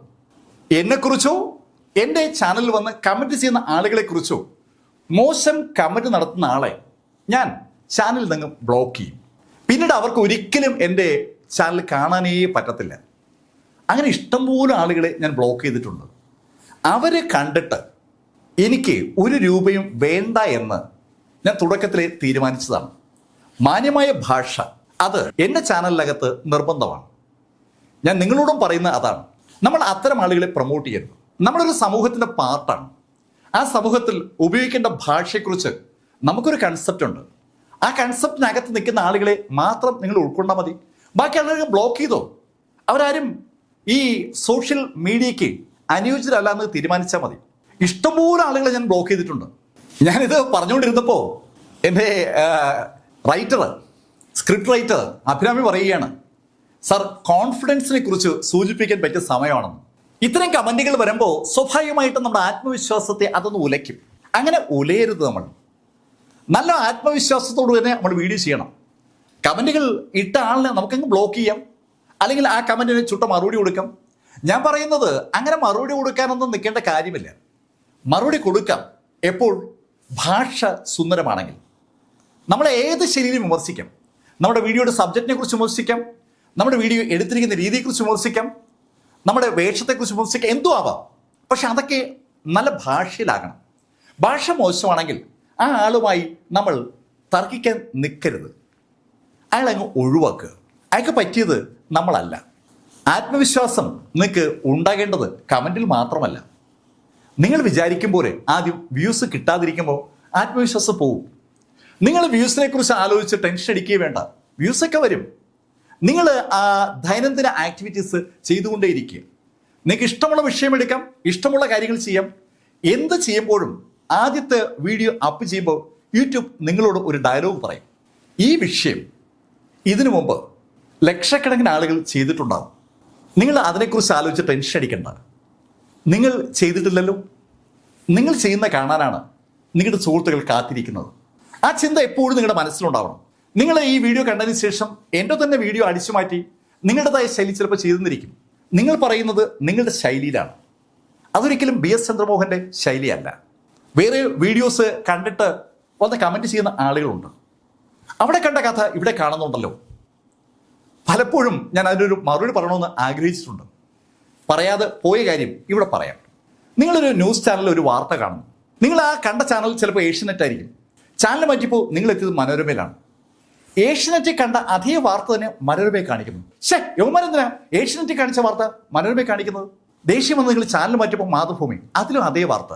പിന്നെയും ചാനൽ മാറ്റി ജയ് ഹിന്ദ്, അതിലും അത് തന്നെ. കൈരളിയിലെത്തി, അതിലും അത് തന്നെ. ഒരേ വാർത്ത യവന്മാരെന്തിനാ എല്ലാവരും കാണിക്കുന്നത്? ആ ചോദ്യം എപ്പോഴെങ്കിലും നിങ്ങൾ ചോദിച്ചിട്ടുണ്ടോ? രാവിലെ പത്രം എടുക്കുക, ഒരേ വാർത്ത തന്നെ എല്ലാ പത്രങ്ങളിലും ഹെഡിങ് കാണും. ഇവന്മാരെല്ലാവരും ഒരേ വാർത്ത തന്നെ കൊടുത്തിരിക്കണം എന്തിനാ? അങ്ങനെ എപ്പോഴെങ്കിലും നിങ്ങൾ ചോദിച്ചിട്ടുണ്ടോ? നിങ്ങൾ ചോദിക്കത്തില്ല, നിങ്ങൾക്ക് അറിയാം അതങ്ങനെയാണെന്ന്. പക്ഷെ യൂട്യൂബിലേക്ക് വരുമ്പോൾ ഒരിടത്ത് കണ്ട കഥ വേറൊരിടത്ത് കണ്ടാൽ ഞാൻ അവിടെ കണ്ടാലേ. നമുക്ക് വേണ്ടി കഥകൾ സൃഷ്ടിക്കാൻ പറ്റില്ലല്ലോ. ചില ക്രൈം സ്റ്റോറീസൊക്കെ ഞാൻ ചെയ്യുമ്പോൾ നേരത്തെ അവിടെ കണ്ടു ഇവിടെ കണ്ടു എന്നൊക്കെ ചിലർ പറയുമ്പോൾ ഞാൻ അറിയാതെ ചിരിച്ചു പോകും. എനിക്ക് വേണ്ടി അല്ലെങ്കിൽ എം ലൈഫിന് വേണ്ടി എക്സ്ക്ലൂസീവായിട്ട് ആരെങ്കിലും ഒരു കൊലപാതകം നടത്തിയിട്ട് നമ്മളെ അറിയിച്ചാൽ നമുക്ക് മാത്രമായിട്ട് അത് ചെയ്യാം. പക്ഷേ കഷ്ടകാലത്തിന് അങ്ങനെ എക്സ്ക്ലൂസീവ് കൊലപാതകം നടത്തുന്ന ആളുകൾ ഞാൻ ഒരു സ്ഥലത്തേ കണ്ടിട്ടുള്ളൂ. അത് ന്യൂഡൽഹി സിനിമയിലാണ്. ന്യൂഡൽഹി സിനിമയിലെ കഥ തന്നെ അതാണ്. എക്സ്ക്ലൂസീവ് കൊലപാതകം, അത് മാത്രം ആ പത്രത്തിൽ വരും. അങ്ങനെ പത്രങ്ങൾ ഹിറ്റാവും. അങ്ങനെ ഒരു സ്വപ്നം നിങ്ങൾക്കൊക്കെ കാണാം. നിങ്ങൾക്ക് വേണ്ടി മാത്രം കൊലപാതകങ്ങൾ നടത്തുന്ന, നിങ്ങൾക്ക് വേണ്ടി മാത്രം ബാങ്ക് റോബറി നടത്തുന്ന, നിങ്ങൾക്ക് വേണ്ടി മാത്രം തട്ടിപ്പ് നടത്തുന്ന കുറേ ആളുകൾ, അവിടെ കഥ നിങ്ങൾ മാത്രം പറയുന്ന ഒരു സാഹചര്യം അങ്ങനെ ഉണ്ടാവുമെന്ന് ചോദിച്ചാൽ ഉണ്ടാവില്ല. അതുകൊണ്ട് അത്തരം കാര്യങ്ങൾ ആളുകളൊന്ന് കമൻറ്റ് ചെയ്താൽ മൈൻഡ് ചെയ്യണ്ട. നിങ്ങൾ പറയുന്ന കാര്യം വേറെ സ്ഥലത്ത് കണ്ടിട്ടുണ്ടാവും, ഇല്ലാതിരിക്കും. അത് നിങ്ങളുടെ വിഷയമേ അല്ല. നിങ്ങൾ ആദ്യമായാണ് പറയുന്നത്, അത് മാത്രം മനസ്സിൽ ഉൾക്കൊള്ളുക. പിന്നെ പലരും എന്നോട് ചോദിക്കുന്ന ഒരു ചോദ്യം, ഈ വിഷയങ്ങളൊക്കെ എവിടെ നിന്ന് കിട്ടുന്നുവെന്നാണ്. ഞാൻ ഈ അടുത്ത ഒരു ദിവസം മുടി വെട്ടാനായി ഒരു ഷോപ്പിലിരിക്കുമ്പോൾ പെഡിക്യൂറും മനിക്യൂറൊക്കെ ചെയ്യുന്ന ഒരു പെൺകുട്ടി എൻ്റെ അടുത്ത് ഇരിക്കുകയായിരുന്നു. അവളുടെ സുഹൃത്തോട് ചോദിക്കുന്ന ചോദ്യം ഞാൻ കേട്ടു. ഞാൻ പോലീസാണോ എന്നാണ് അവളുടെ ചോദ്യം. ഇതേ ചോദ്യം ഈ ചാനലിൽ കമൻറ്റ് ചെയ്യുന്ന പലരൊക്കെ ചോദിക്കാറുണ്ട്. പോലീസ് സ്റ്റോറീസ് ധാരാളം ചെയ്യുന്നതുകൊണ്ടാണ്, പോലീസുമായി ധാരാളം ബന്ധമുള്ളത് കൊണ്ട് ചിലപ്പോൾ പോലീസ് കഥകൾ ഞാൻ ചെയ്യുന്നതാണെന്ന് പറഞ്ഞാൽ തെറ്റില്ല. പക്ഷെ പോലീസാണോ എന്ന ചോദ്യത്തിന് തൽക്കാലം ഒരു ഉത്തരം ഞാൻ പറയുന്നില്ലെന്ന് മാത്രം. പിന്നെ ഈ കഥകളൊക്കെ എങ്ങനെ സംഘടിപ്പിക്കുന്നു ചോദിച്ചാൽ അത് എൻ്റെ ഒരു ട്രേഡ് സീക്രട്ടാണ്. അത് ഞാൻ നിങ്ങളോട് മാത്രമായി പറയാം. ശരിക്കും ഞാനൊരു നല്ലൊരു ഗവേഷകനാണ്. ഒരു വിഷയത്തെക്കുറിച്ച് വീഡിയോ ചെയ്യാൻ തീരുമാനിക്കുമ്പോൾ ആ വിഷയവുമായി ബന്ധപ്പെട്ട് കിട്ടാവുന്ന എല്ലാ വിവരങ്ങളും ശേഖരിക്കും. ഞാൻ വീഡിയോകളിൽ നല്ല വിവരം ശേഖരിക്കുക. വിവരം ശേഖരിക്കുന്നത് ഇൻ്റർനെറ്റിൽ സെർച്ച് ചെയ്തിട്ടോ ബുക്കുകളിൽ നിന്നോ വിക്കിപീഡിയയിൽ നിന്നൊക്കെയാണ്. വിക്കിപീഡിയയിലേക്ക് വരുമ്പോൾ വിക്കിപീഡിയ വായിക്കുന്ന ഞാൻ ആ വിക്കിപീഡിയ അങ്ങനെ വായിച്ചു പോകുമ്പോൾ അതിനകത്ത് നീല നിറത്തുള്ള ലിങ്കുകൾ കാണുമ്പോൾ ആ ലിങ്കിൽ കൂടി ഒന്ന് ക്ലിക്ക് ചെയ്യും. ആ വിഷയവുമായി കൂടുതൽ വായനയ്ക്ക് പറ്റുന്ന വിഭവങ്ങൾ കൊടുത്തിരിക്കുന്ന ലിങ്കാണ്. ആ ലിങ്കിൽ ക്ലിക്ക് ചെയ്ത് അത് വായിച്ചു പോകുമ്പോൾ അതിനകത്ത് വേറെ ബ്ലൂ ലിങ്ക് കാണും. അതിലും ക്ലിക്ക് ചെയ്യും, അതും വായിക്കും. അങ്ങനെ വായിച്ചു പോകുമ്പോൾ കുറേയേറെ ഡാറ്റ കിട്ടും. ഇത് മൊത്തം വായിച്ചതിന് ശേഷം ആ പേജിൻ്റെ അടിയിൽ വിക്കിപീഡിയ എഴുതിയിരിക്കുന്ന ആളുകൾ എങ്ങനെയാണ് ആ മാറ്റർ കണ്ടെത്തിയെന്ന് നമ്മൾ പറയാൻ വേണ്ടി റെഫറൻസ് കൊടുത്തിരിക്കും. അനവധി പത്രങ്ങളുടെ പുസ്തകങ്ങളുടെ വിവരങ്ങളൊക്കെ ആയിരിക്കും അവിടെ ഉണ്ടാകുക. ഞാൻ അതെല്ലാം ക്ലിക്ക് ചെയ്യും, അതിൽ നിന്നൊക്കെ ഇൻഫർമേഷൻ എടുക്കും. ശരിക്കും അൺബിലീവബിൾ ആയിട്ടുള്ള ഇൻഫർമേഷൻ ആയിരിക്കും അവിടെ നിന്ന് കിട്ടുക. ഇവയെ ഞാൻ എന്താ ചെയ്യാന്ന് വെച്ചാൽ പ്രിൻ്റ് എടുക്കും. പ്രിൻ്റ് എടുത്തിട്ട് അടുക്കി ചിട്ടയായി വെച്ചതിന് ശേഷം അതിൻ്റെ ഡേറ്റുകൾ പതുക്കെ ആ പേപ്പറിൻ്റെ പുറത്ത് എഴുതും. ഡേറ്റ് എഴുതി കഴിയുമ്പോൾ സംഭവങ്ങളുടെ ഒരു ക്രമം കിട്ടും. അതിനെ ഡേറ്റ് വെച്ച് ഞാൻ പിന്നീട് അറേഞ്ച് ചെയ്യും. അതിനെ വിളിക്കുക ക്രോണോളജിക്കൽ ഓർഡറിലുള്ള അറേഞ്ച്മെൻ്റ് എന്നാണ്. ആദ്യം സംഭവിച്ചത് ആദ്യം, രണ്ടാമത് സംഭവിച്ചത് രണ്ടാമത്, അങ്ങനെ ക്രമത്തിൽ എഴുതും. ഇപ്പോൾ ഈ ജോലി ചെയ്യുന്നത് അഭിരാമിയും സൂര്യയും കൂടി ചേർന്നിട്ടാണ്. അവർ ഈ ഡേറ്റ എടുക്കുന്നു, ഇതേ ശൈലിയിൽ ക്രമീകരിക്കുന്നു. അങ്ങനെ ക്രമീകരിച്ച സംഭവത്തിൽ നിന്ന് നമ്മൾ കണ്ടുപിടിക്കുന്നത് ഇൻസിഡൻസാണ്. സംഭവങ്ങൾ മാത്രമേ നമ്മൾ പറയൂ. ഞാൻ അജിത് ഡോവലിനെ കുറിച്ചുള്ള കഥ നിങ്ങളോട് പറഞ്ഞപ്പോൾ ആ കഥ കണ്ടിട്ടുള്ള ആളുകൾക്ക് അറിയാം. അജിത് ഡോവലിന് ഇത്ര പൊക്കമുണ്ട്, അജിത് ഡോവൽ ഇന്ന വർഷം IPS പാസ്സായി, അങ്ങനെ ഒരു സംഭവവും നിങ്ങൾക്ക് എൻ്റെ ആ വീഡിയോ ഒന്നും കിട്ടത്തില്ല. ഞാൻ അതിനകത്ത് ഇൻസിഡൻറ്റ് ടു ഇൻസിഡൻറ്റാണ് ചെയ്തിരിക്കുന്നത്. മോഡിയുടെ കഥ പറഞ്ഞപ്പോഴും ഇൻസിഡൻറ്റുകളാണ്, സംഭവങ്ങളാണ് ഇങ്ങനെ ചെയ്തു പോകുന്നത്. നിങ്ങളൊരു സിനിമ കാണുമ്പോൾ സിനിമയിൽ നിങ്ങൾ കാണുന്നത് സംഭവങ്ങളാണ്. ഒരു സംഭവം കഴിഞ്ഞാൽ അടുത്ത സംഭവം അങ്ങനെ അങ്ങനെ പോവുകയാണ്. സംഭവം വലിച്ചു നീട്ടിയാൽ നിങ്ങൾക്ക് ബോറടിക്കും. വലിച്ചു നീട്ടാതെ സംഭവങ്ങൾ അവതരിപ്പിക്കുന്നിടത്ത് മിടുക്കിരിക്കുന്നു. അപ്പോൾ ചില സമയത്ത് ഞാൻ വലിച്ചു നീട്ടത്തായിട്ട് ആൾക്കാർ കമൻറ്റ് പറയാറുണ്ട്, ഞാനത് ഉൾക്കൊള്ളാറുമുണ്ട്. ബേസിക്കലി ഒരു അധ്യാപകൻ കൂടി ആയതുകൊണ്ട് കൂടുതൽ വിശദീകരിച്ച് പോകുന്നതാണ്. എന്തായാലും ഡേറ്റ ക്രോണോളജിക്കൽ ഓർഡറിൽ അറേഞ്ച് ചെയ്ത് കഴിഞ്ഞാൽ ഇൻസിഡൻറ്റുകളായി തിരിക്കുന്നു. അതിനുശേഷം ഞാനത് പറഞ്ഞു തുടങ്ങുമ്പോൾ അതിന് എൻ്റെതായ ഒരു ഐഡിയ ഉണ്ട്. ഒരു കൊലപാതകമാണ് ഞാൻ പറയുന്നതെങ്കിൽ ആ കൊലപാതകത്തിൻ്റെ കഥ എവിടെ പറഞ്ഞു തുടങ്ങണം എന്നതൊരു ചിന്ത വരും. അപ്പം ഞങ്ങൾ കൂട്ടായിട്ട് ചർച്ച ചെയ്യും. കൊലപാതകം വിവരം പോലീസ് സ്റ്റേഷനിൽ അറിഞ്ഞ ആ സമയത്ത് കഥ തുടങ്ങണോ എന്നൊരു ചോദ്യം. സൂര്യ അങ്ങനെ ചോദിക്കുമ്പോൾ അഭിരാമി പറയും, സർ അത് വേണ്ട, ആ കൊല നടന്ന ആ സമയം മുതൽ പറഞ്ഞു തുടങ്ങാം. അപ്പോഴാണ് അനൂപ് ഇടപെടുക. അനൂപ് പറയും, സർ അതിനേക്കാൾ നല്ലത് ഈ തെളിവ് ആദ്യം ലഭിച്ച ആ നിമിഷം മുതൽ തുടങ്ങുന്നതാണ്. പലർക്കും പല അഭിപ്രായം ഉണ്ടാവും. ഒരു കൊലപാതകം എവിടെ നിന്ന് വേണമെങ്കിലും തുടങ്ങാമെന്ന അർത്ഥം. കേസിനെ കുറിച്ച് അറിയുന്ന നിമിഷം മുതലോ ആ കൊലപാതകം പ്ലാൻ ചെയ്യുന്ന നിമിഷം മുതലോ ആ കൊല നടന്നുകൊണ്ടിരിക്കുന്ന സമയത്തെക്കുറിച്ചോ എവിടെ നിന്ന് വേണമെങ്കിലും നമുക്ക് സ്റ്റാർട്ട് ചെയ്യാം. അത് നമ്മുടെ യുക്തിയാണ്. ഈ പറഞ്ഞ പോലെ ബാങ്ക് റോബറി കഴിഞ്ഞതിന് ശേഷം സ്റ്റാർട്ട് ചെയ്യുന്ന കഥകളുണ്ട്. ബാങ്ക് റോബറി നടക്കുന്ന സമയത്ത് സ്റ്റാർട്ട് ചെയ്ത കഥകളുണ്ട്. ആ ബാങ്ക് റോബറിക്ക് വേണ്ടി ആ കൊള്ളക്കാർ പ്ലാൻ ചെയ്യുന്ന സമയം മുതൽ തുടങ്ങുന്ന കഥകളുണ്ട്. ഏത് സമയത്ത് വേണമെങ്കിലും കഥ ആരംഭിക്കും. അത് നമ്മുടെ യുക്തിക്കനുസരിച്ചിരിക്കും. നിങ്ങൾ ഏത് വിഷയം ചെയ്യുമ്പോഴും, കഥകളല്ല മറ്റു വിഷയങ്ങൾ ചെയ്യുമ്പോഴും, നിങ്ങൾ എവിടെ നിന്ന് തുടങ്ങുന്നു എന്നുള്ളത് നിങ്ങളുടെ യുക്തിക്കനുസരിച്ചിരിക്കും. അതാണ് നിങ്ങളുടെ ഐഡന്റിറ്റി. ഒരു ശൈലി തന്നെ എല്ലാം ചെയ്യണമെന്ന് ഒരു നിർബന്ധമില്ല. ഞാൻ പലപ്പോഴും സമയം പറഞ്ഞ് ചെയ്യാറുണ്ട്. 1947 ഓഗസ്റ്റ് 14 രാത്രി 11:30 അങ്ങനെയായിരിക്കും ചില കഥ തുടങ്ങുക. ആ സമയത്ത് നെഹ്റു പാർലമെന്ററി ഹാളിലേക്ക് മന്ദം നടന്നു വരികയാണ്. ശരിക്കും ടെൻഷനാണ് അദ്ദേഹത്തിന്റെ മുഖത്ത്. ആഗസ്റ്റ് 15 തുടങ്ങുന്നതിന് മുമ്പ് ശരിക്കും ടെൻഷനോടുകൂടി വരുന്ന നെഹ്റുവിനെ അവതരിപ്പിക്കാനായിട്ടാണ് ഞാൻ ആ പശ്ചാത്തലം ഉപയോഗിച്ചത്. വേറെ സമയത്ത് വേറൊരു ശൈലിയിലായിരിക്കും. ഏത് രീതിയിൽ വേണമെങ്കിലും നിങ്ങൾക്ക് എടുക്കാം. കഥകളുമായി ബന്ധപ്പെട്ടാണ് ഞാനിത് പറയുന്നെങ്കിലും ഏത് വിഷയത്തിലും നിങ്ങൾക്ക് എടുക്കാം. എന്ത് പറയുമ്പോഴും അതിലൊരു കഥ ഉണ്ടാകണമെന്നുള്ള കാര്യം നിങ്ങൾ ഉറപ്പിച്ചിരിക്കണം. പിന്നെ നിങ്ങൾ ഇട്ട ഒരു കമന്റ്, ഞാൻ വീഡിയോ എങ്ങനെ പറയുന്നു എന്നുള്ളതാണ്. ശരിക്കും ഞാൻ ഫ്രീ ഹാൻഡിൽ സംസാരിക്കുന്ന ഒരാളാണ്. മാർക്ക് ഫെല്ലിന്റെ കഥ പറയുമ്പോൾ രാവിലെ ഞാനങ്ങ് കയറിയാൽ പിന്നെ ഒരു അഴിഞ്ഞാട്ടമാണെന്ന് പറയാം. 2-3 മണിക്കൂർ കഴിയുമ്പോൾ ആ കാർഡ് ഊരി അനൂപിന്റെ കയ്യിലേക്കും കൊടുക്കും. ഇതാണ് സംഭവിക്കുന്നത്. ഒരു സ്ഥലത്തും നോക്കാതെ ജസ്റ്റ് അങ്ങ് പറഞ്ഞു പോവുകയാണ്. ഇതേ ശൈലി തന്നെയാണ് എം ലൈഫിലെ കഥകൾ പറയുമ്പോഴും. ഞാൻ ഒരിടത്തും നോക്കി വായിക്കുകയല്ല, നോക്കി പറയുകയല്ല. കഥയും കഥാസന്ദർഭങ്ങളും മനസ്സിൽ ക്രമപ്പെടുത്തി കഴിഞ്ഞാൽ അത് പുനഃസൃഷ്ടിക്കുകയാണ് ചെയ്യുക. ഞാൻ ആ കഥാസന്ദർഭത്തിൽ ഉള്ളതായി സങ്കല്പിച്ചുകൊണ്ടാണ് കഥകൾ പറയുക. എൻ്റെ കഥകളിലൂടെ കടന്നു പോകുന്ന ആളുകൾക്ക് ഏകദേശം അതറിയാം. നിങ്ങളും ആ ശൈലി ഫോളോ ചെയ്യണമെന്നല്ല ഞാൻ പറഞ്ഞത്. ഓരോരുത്തർക്കും അവരുടേതായ രീതി. ഞാൻ അടിസ്ഥാനപരമായി ഒരു അധ്യാപകനായിരുന്നു.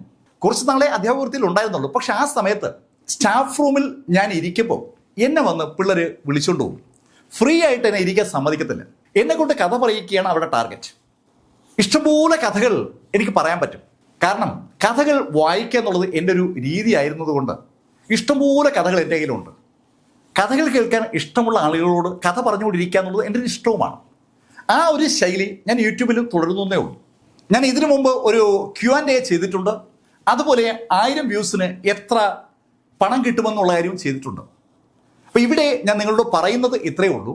എനിക്ക് 1000 വ്യൂവിന് ഏകദേശം 100 രൂപയാണ് പ്രതിഫലം എം ലൈഫിൽ കിട്ടുക. അതേസമയത്ത് BS ചന്ദ്രമോഹനൻ ചാനലിലാണെങ്കിൽ ഏകദേശം 150-200 കിട്ടും. പക്ഷെ അവിടെ വ്യൂ കുറവാണെന്ന് മാത്രം. എം ലൈഫിൽ കൂടുതൽ വ്യൂ കിട്ടുമ്പോൾ കൂടുതൽ കാശ് കിട്ടും. ഈ വ്യൂസ് ഇന്ത്യക്ക് പുറത്താണെങ്കിൽ നമുക്ക് ലഭിക്കുന്ന വരുമാനം കൂടുതലായിരിക്കും. 10 ലക്ഷം വ്യൂസ് ഒരു മാസം ഉണ്ടാക്കിയാൽ 1 ലക്ഷം രൂപ ഉണ്ടാക്കാൻ ഒരു പാടുമില്ലെന്ന് അർത്ഥം. അതേസമയത്ത് 10 ലക്ഷം ഷോർട്സ് വ്യൂസാണ് വരുന്നതെങ്കിൽ നമുക്ക് പരമാവധി ലഭിക്കുക 1000 രൂപയാണ്. 1000 രൂപ മാത്രമേ ഷോർട്സിൽ നിന്ന് ലഭിക്കുമെങ്കിലും ഷോർട്സ് നമുക്ക് ഒരു ഗുണം ചെയ്യും. ഷോർട്സ് വഴി കൂടുതൽ ആളുകൾ നമ്മുടെ ചാനലിനെ കുറിച്ച് അറിയും. സബ്സ്ക്രൈബേഴ്സിന് ലഭിക്കാൻ ഷോർട്സ് നമ്മളെ ഒരുപാട് സഹായിക്കും. നിങ്ങൾ നല്ല വിഷയങ്ങളാണ് ഷോർട്സ് ആക്കുന്നെങ്കിൽ അത് ചിലപ്പോൾ മില്യൺ കണക്കിന് വ്യൂസ് നിങ്ങൾക്ക് നേടിത്തരും. അങ്ങനെ വന്നാൽ 100 മില്യൺ വ്യൂസ് വന്നാൽ 100 × 1000 സ്വാഭാവികമായിട്ടും നിങ്ങൾക്ക് അത് 1 ലക്ഷം രൂപ നേടിത്തരും. 100 മില്യൺ വ്യൂസൊക്കെ ഷോർട്സിൽ നേടുന്ന ആളുകൾ മലയാളത്തിൽ ഉണ്ട്. ഞാൻ അതിനകത്ത് വലുതായിട്ട് കോൺസെൻട്രേറ്റ് ചെയ്യാത്ത ആളാണ്. ഷോർട്സിൽ ഞാൻ കോൺസെൻട്രേറ്റ് ചെയ്യുന്നത് ഒരു കാര്യം ചെയ്യാൻ വേണ്ടിയാണ്. ദിവസവും ഒരു അറിവെങ്കിലും നിങ്ങളുമായി പങ്കുവയ്ക്കുക എന്നുള്ളതാണ് എൻ്റെ ലക്ഷ്യം. എന്നെ ആ അറിവ് പങ്കുവയ്ക്കാൻ സഹായിക്കുന്നത് അഭിരാമിയും അതുപോലെ സൂര്യയുമാണ്. എന്നും പുതിയ അറിവുകളുമായി അവർ വരും. അത് ഒന്ന് പഠിച്ച് നിങ്ങളടുത്ത് പ്രസൻറ്റ് ചെയ്യുന്നത് എൻ്റെ ജോലിയാണ്. അത് നിങ്ങളുടെ മുന്നിൽ വീഡിയോ ആക്കി മാറ്റുന്നത് അനൂപും അതുപോലെ അഖിലും ചേർന്നാണ്. ഞങ്ങളൊരു ടീമാണ്. ആ ടീമിനെ കുറിച്ചുകൂടി നിങ്ങളോട് പറയാൻ വേണ്ടി കൂടിയാണ് ഈ വീഡിയോ ഞാൻ അവതരിപ്പിച്ചത്. ഈ വീഡിയോയെക്കുറിച്ചുള്ള നിങ്ങളുടെ അഭിപ്രായങ്ങൾ പങ്കുവയ്ക്കുക. ഇത്രയും കാര്യങ്ങൾ നിങ്ങളുമായി പങ്കുവച്ചത് എം ലൈഫിൽ നിന്ന് BS ചന്ദ്രമോഹൻ. കമൻറ്റുകൾ ഉറപ്പായും ചെയ്യണം. Thank you.